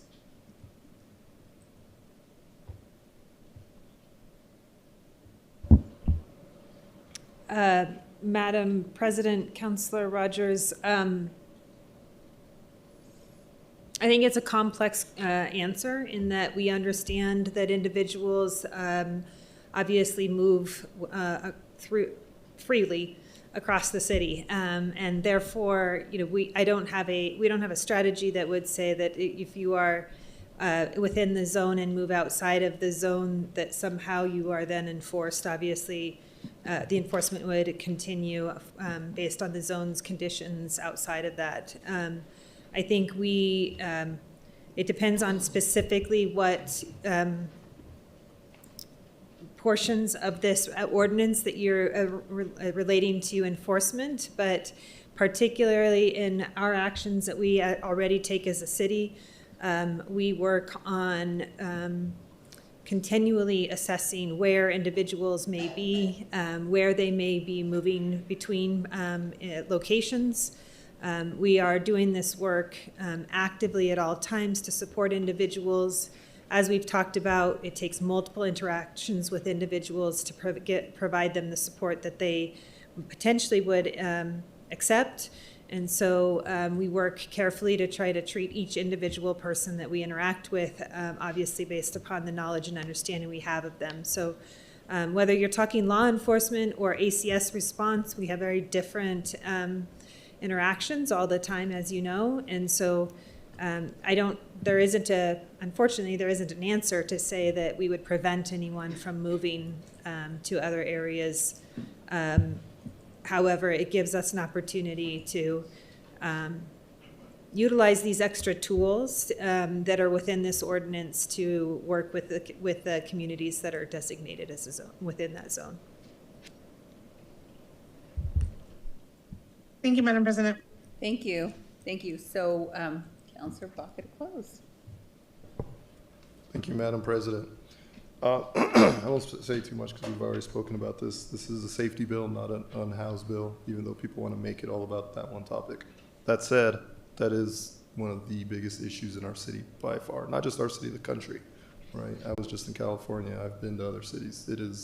This is the problem, right? And it's based on, 50 years of failed federal and state housing policy, 50 years of failed federal and state mental and behavioral health policy, 70 years of housing segregation and the lack of housing development. It is a massive problem. And our job is to create a safe and healthy community for all our constituents. And as Dr. Christofferson said, two things can be true simultaneously that are opposite of each other, right? We can have lots of services to help people, and these people can also be causing problems by not taking those services. It exists, and I don't want to lay blame on the county. I don't want to lay blame on the DA, which there are issues there, but I can only control what we control. Although I spent last year, year before, quite a bit of time at the state legislature working on the criminal competency, because a lot of these folks can't make any decisions. They just can't, right? And so this created an avenue to get support and help for folks that literally can't make those decisions. Ideally, folks will take these services and the opportunity for help and not go to another neighborhood and choose to just go off somewhere else. Ideally, this is an opportunity because this does provide that outreach. It's in there. ACS, street medicine, all those, they're in there. It may not have been ACS's original purpose, but nowadays they're even doing vouchers. Like, they do a lot. They're amazing. That's why I proposed elevating the ACS director to chief, because ACS is now at that point. And so vote yes on that, please, everybody. And beyond that, right? Like, even simple things like having the dignity to use a restroom. Is 2 restrooms enough downtown? No.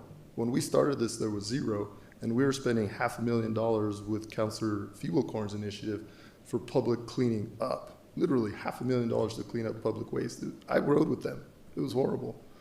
And now we have at least 2 downtown. We have 1 up in Uptown.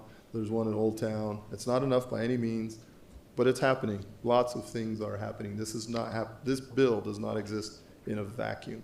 And I urge everybody to understand that and to work on that. And I have met with ACLU and everybody else as part of this. So with all that, I urge your support. Thank you. Thank you. So we are back on the bill, 014 as amended 7 times. Madam Clerk. Councilor Baca? Yes. Councilor Passan? Yes. Vice President Champagne? Yes. Councilor Feeblecorn? No. Councilor Grout? Yes. Councilor Lewis? Yes. Councilor Rogers? No. Councilor Tejas? No. President Pena? Yes. Passes on a 6-3 vote. Thank you. So we are now on to 023, Councilors Grout, Feeblecorn, and Rogers. Thank you, Madam President. 023 is amending the Police Oversight Ordinance to clarify the CPOA's authority to investigate APD personnel. I move a do pass. Second. There's a motion and a second for a do pass of 023 by Councilor Feeblecorn, Councilor Grout. Thank you. We received an email from the APOA President, Sean Willoughby, Mr. Willoughby, and he asked for a few changes. And so Councilor Feeblecorn was able to meet with him and APD staff, and they have come up with a really good amendment, compromise. I'm going to let Councilor Feeblecorn move it, and then we would like to defer afterwards. One more time, I did by text hear from Mr. Willoughby, and he's very pleased with this amendment. But we want to have one meeting prior to passing to make sure that we've got it all, that we're all on the same page, because this is important. Councilor Feeblecorn, Madam President. Council People-Corn. Thank you, Madam President. So before I move it, I just want to clarify that my meeting was with Superintendent Garcia, Deputy Chief Vega, and the CPOA staff. Mr. Willoughby was not there, although I'm very excited to be meeting with him in the future. So I just want to be very clear. With that, I will move Floor Amendment 1, which we are going to put on the screen, hopefully. That is beginning on page 1, line 24. We're going to strike D in its entirety and insert the following. For the purposes of this ordinance, APD personnel subject to CPOA jurisdiction include APD sworn officers and the following non-sworn personnel employed by APD.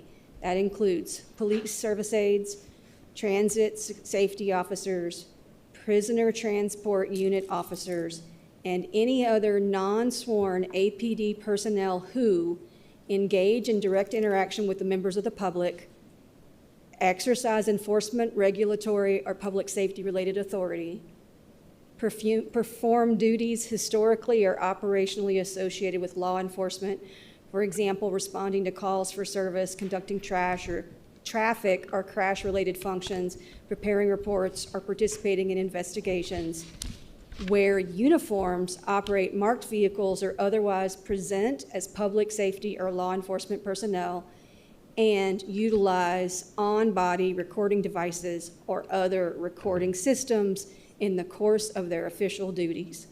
And then there's a paragraph that talks about, well, I'll just read it. The jurisdiction of the CPOA shall not be limited or avoided by job title, classification, employment status, or the creation of new units, programs, or positions within APD where such personnel perform functions described in this ordinance.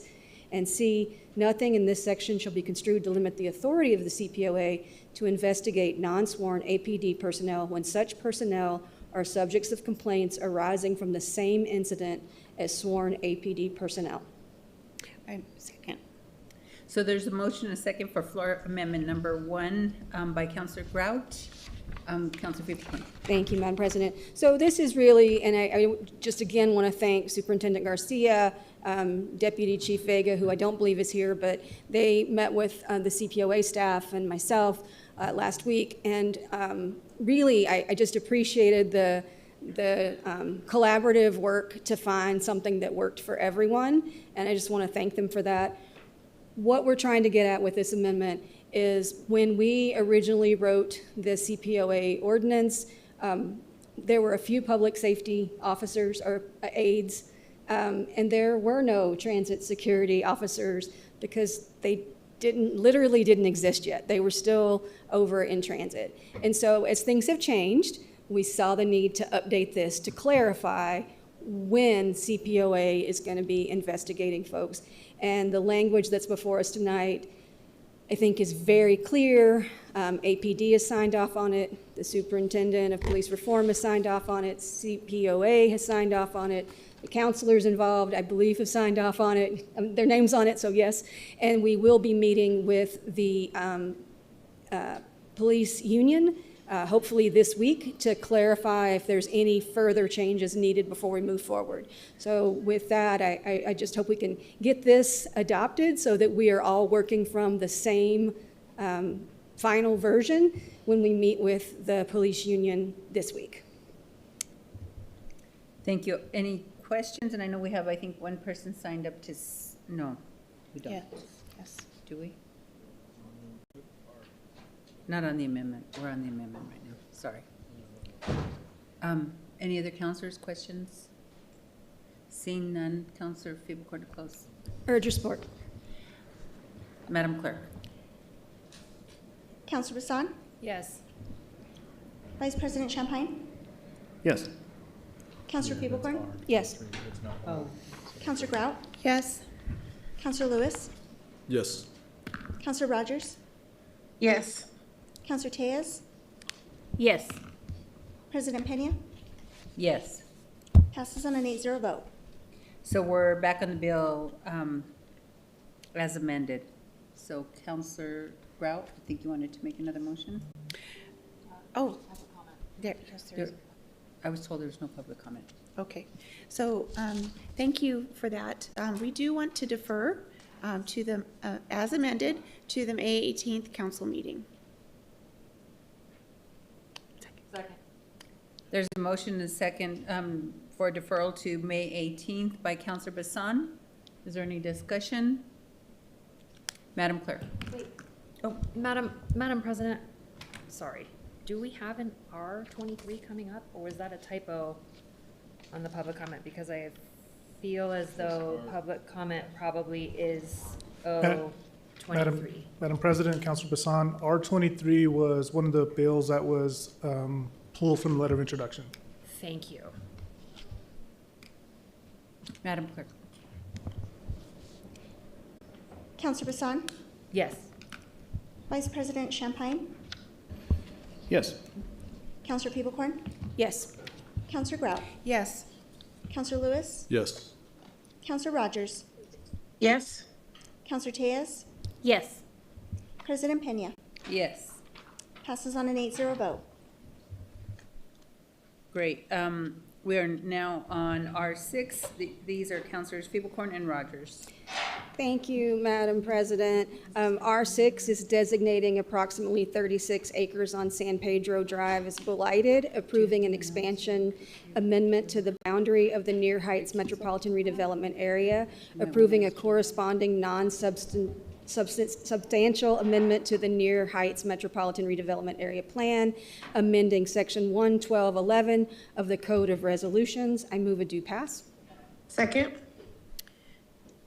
There's a motion and a second by Councilor Rogers for a due pass of R6. Madam President?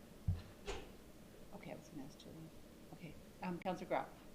Madam President, this area is just north of my property that I own, and I don't think it has anything to do with it, but just to, so there are no questions, I am going to recuse myself from this conversation. Thank you. With that on the record, Councilor Peebles-Corn. Thank you, Madam President. So this is an existing MR that has been in Councilor Rogers' area only. We are doing a lot of work on San Pedro, improving it with streetscaping, a lot of attention from a nonprofit that's been formed for the entire area, all the way up to I-40. And so we are just trying to expand the existing, Councilor Rogers' existing MR up into District 7 so that we can all work together, and all the businesses along that line can have access to all the tools from the MR toolbook. Thank you, Councilor Peebles-Corn. We have one person signed up to speak, and as you say that, we should just do an MR all the way from one end of Central to the other. So anyway, come on down, Adrian. Haven't seen you in a month of Sundays. Hi. Hi. Thank you, Council President. My name is Adrian Carver. I'm the Executive Director of the Revitalize San Pedro Partnership. We're the accredited Main Street program for serving the area of San Pedro from Central to I-40. I'll keep this short. As many of you know, and as outlined in the proposal, this is an area of town that has experienced long-term disinvestment, and it needs some focused attention. That's why Revitalize San Pedro Partnership exists. I just want to thank Councilors Peebles-Corn and Rogers, council staff, the MRA staff, for inviting our organization into this process to work on this proposal. We support this amendment and look forward to using the tools of the MR to revitalize the San Pedro Main Street corridor. Thank you for your support. Any questions? No? Okay, well, with that, I guess, Madam Clerk. Councilor Bassan? Yes. Vice President Champagne? Yes. Councilor Peebles-Corn? Yes. Councilor Lewis? Yes. Councilor Rogers? Yes. Councilor Tejas? Yes. President Pena? Yes. Passes on a 7-0 vote. Thank you, and apologize, Councilor Rogers and Peebles-Corn. I didn't ask for a close, but this is R15. Councilor Rogers.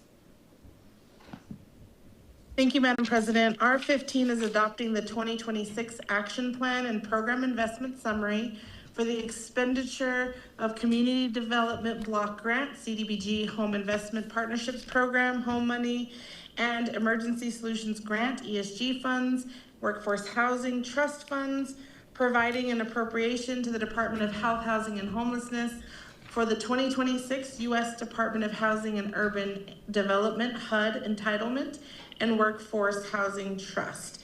I move a due pass. Second. There's a motion and a second by Councilor Feeblecorn for a due pass of R19. Councilor Rogers. Thank you, Madam President. I'd like to move floor amendment A in your packets, or 1 that are in the iPads, and we'll have up on the screen for us.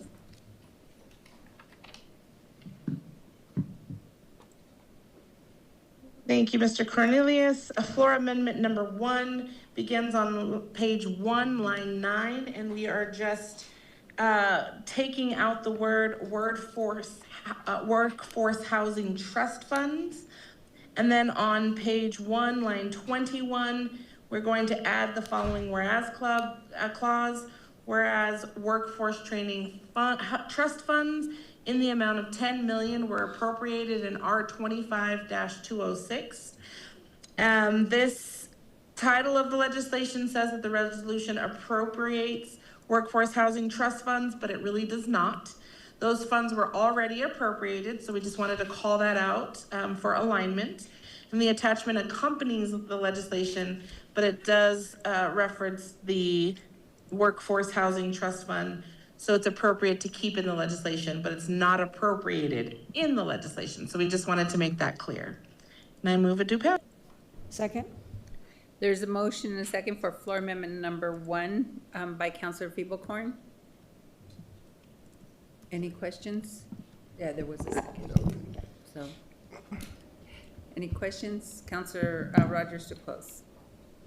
Thank you, Madam President. I urge your support. I apologize. We have one person signed up to speak. Thank you.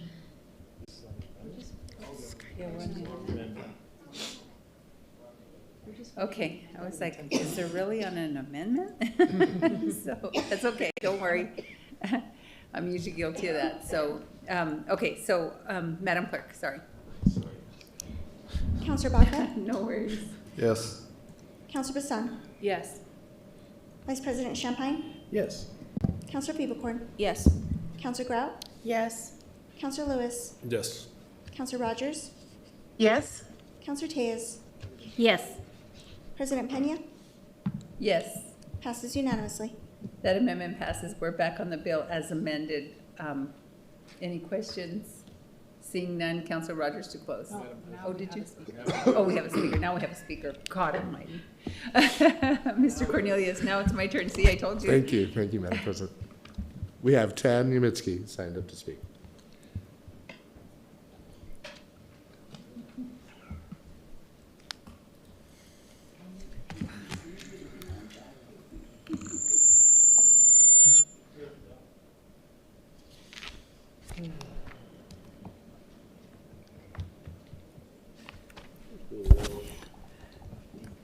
Well, city funded money for, as I see it tonight, for every project, millions of dollars, including now housing. You all wise guys, 9 wise guys, did you ever think about it? Shuffle money around back and forth every year. That's not solution to the problem. Did you ever look at where problems come from and how to approach this problem? That's all I got to say. Thank you. Thank you, Mr. Naminsky. So now we are back on the bill as amended. Councilor Rogers to close. Thank you, Madam President. I urge your support. This is not about moving money around. This is about accepting money from our federal government for housing dollars, which we want to do so that we can help more folks when it comes to housing. So thank you, and I urge your support. Thank you, Madam Clerk. Councilor Baca? Yes. Counselor Bassan? Yes. Vice President Champagne? Yes. Counselor Feeblehorn? Yes. Counselor Grout? Yes. Counselor Lewis? Yes. Counselor Rogers? Yes? Counselor Tejas? Yes. President Pena? Yes. Passes unanimously. Thank you. So we are now under the final item under final actions, and this is Councillor Feeblehorn, R19. Madam President, R19 is approving and authorizing the acceptance and use of grant funds for an amendment to the seed block grant and authorizing an appropriation to the General Services Department in fiscal year 2026. I move a due pass.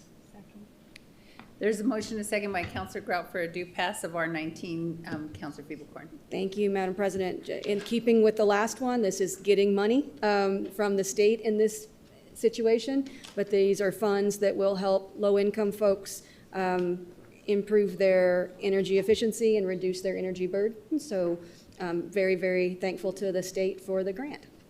Any questions? Seeing none, Councillor Feeblehorn to close. Urge your support. Madam Clerk. Counselor Baca? Yes. Counselor Bassan? Yes. Vice President Champagne? Yes. Counselor Feeblehorn? Yes. Counselor Grout? Yes. Counselor Lewis? Yes. Counselor Rogers? Yes? Counselor Tejas? Yes. President Pena? Yes. Passes unanimously. We are now on the final item of the evening, which is other business. So we are on EC 115, veto of R 2612, adjusting fiscal year 2026 operating appropriations for certain funds and programs. And if a councillor wishes to attempt an override of the mayor's veto, they will make a motion to override. If no motion is made, or if a second is not received, the mayor's veto stands. Also, if a motion is made, a second is received, but 6 votes are not obtained in favor of the override, then the mayor's veto stands. Is there a motion to override?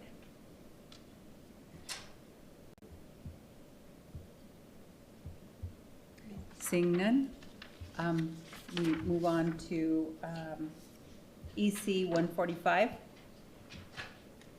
And this is, do we have people signed up to speak? On both of them? On 145, okay. Veto of O 2622, amending section 14.3-3-2 of the Uniform Housing Code to establish cooling system performance requirements. If a councillor wishes to attempt to override, I won't read that again. And is there a motion to override? Madam President, I'd like to move to override. There's a motion and a second to override the mayor's veto of EC 145. Is there anyone signed up to speak? And it's not even a late evening, so we're in trouble. Thank you, Madam Mr. President. Cornelius, call the first speaker. Thank you, Madam President. Grace Dukes, followed by Dr. Lisa Christofferson. I ask that you uphold the veto. The mayor's message says the amended version gives renters less protection, and he is right. It is a weaker bill dressed up as renter protection, and we can read. Bassan, Pena, Champagne, Lewis, and Grout voted to amend this bill to make it worse, narrowing required cooling to May 1st through September 30th in a city where April already kills people and where seniors, children, and people with chronic illness cannot survive 90-degree heat. That is the record those 5 will have to defend at every door in every neighborhood until the next election. The record also shows what happened procedurally, even if you were hoping no one noticed. Feeblehorn moved to withdraw her bill as it's her right under the rules. Pena was prepared to allow the withdrawal and was actively conferring with Champagne until Lewis interjected and Pena reversed course. That is not leadership. That is the president of the council who does not understand her own rules and folds the moment she is pushed. The body does its worst business in the dark of night. We are watching. It is on the record. None of you get to vote like this and then run on a record of caring about working families. We see through the lies. Councillor Bassan, as your constituent, I see through your lies. Dr. Lisa Christofferson, followed by Octavio Chavere. So I am concerned that it looks like it doesn't matter how much an ordinance or a program cost. So I know when we go to the legislature, they are required to do fiscal impact reports for legislation that's being prepared, but the last couple bills and this one that's being considered to veto, what is the cost of not having it or having it? Could we have some kind of ordinance that whenever a bill is submitted to this, and it is going to include a lot of different agencies, a lot of different departments. I heard over and over, how much is it going to cost? We don't know. Who's going to be doing it? We don't know. It doesn't matter if it's effective. This is our taxpayer money. This ordinance, what will be the fiscal impact of this ordinance? Vetoed, not vetoed.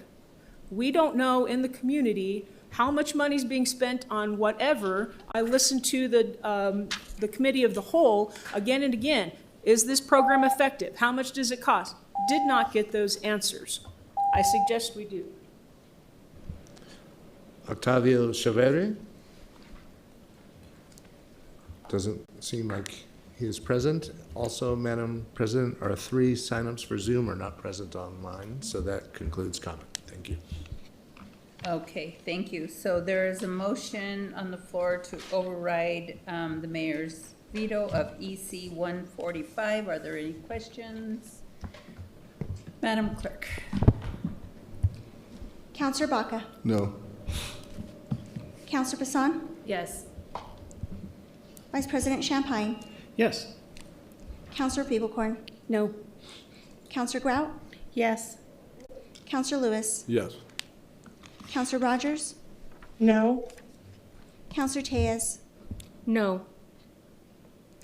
President Pena? Yes. Fails on a 5-4 vote. So that was the final item of the evening, and so there being no further business? There being no further business, this city council meeting is adjourned.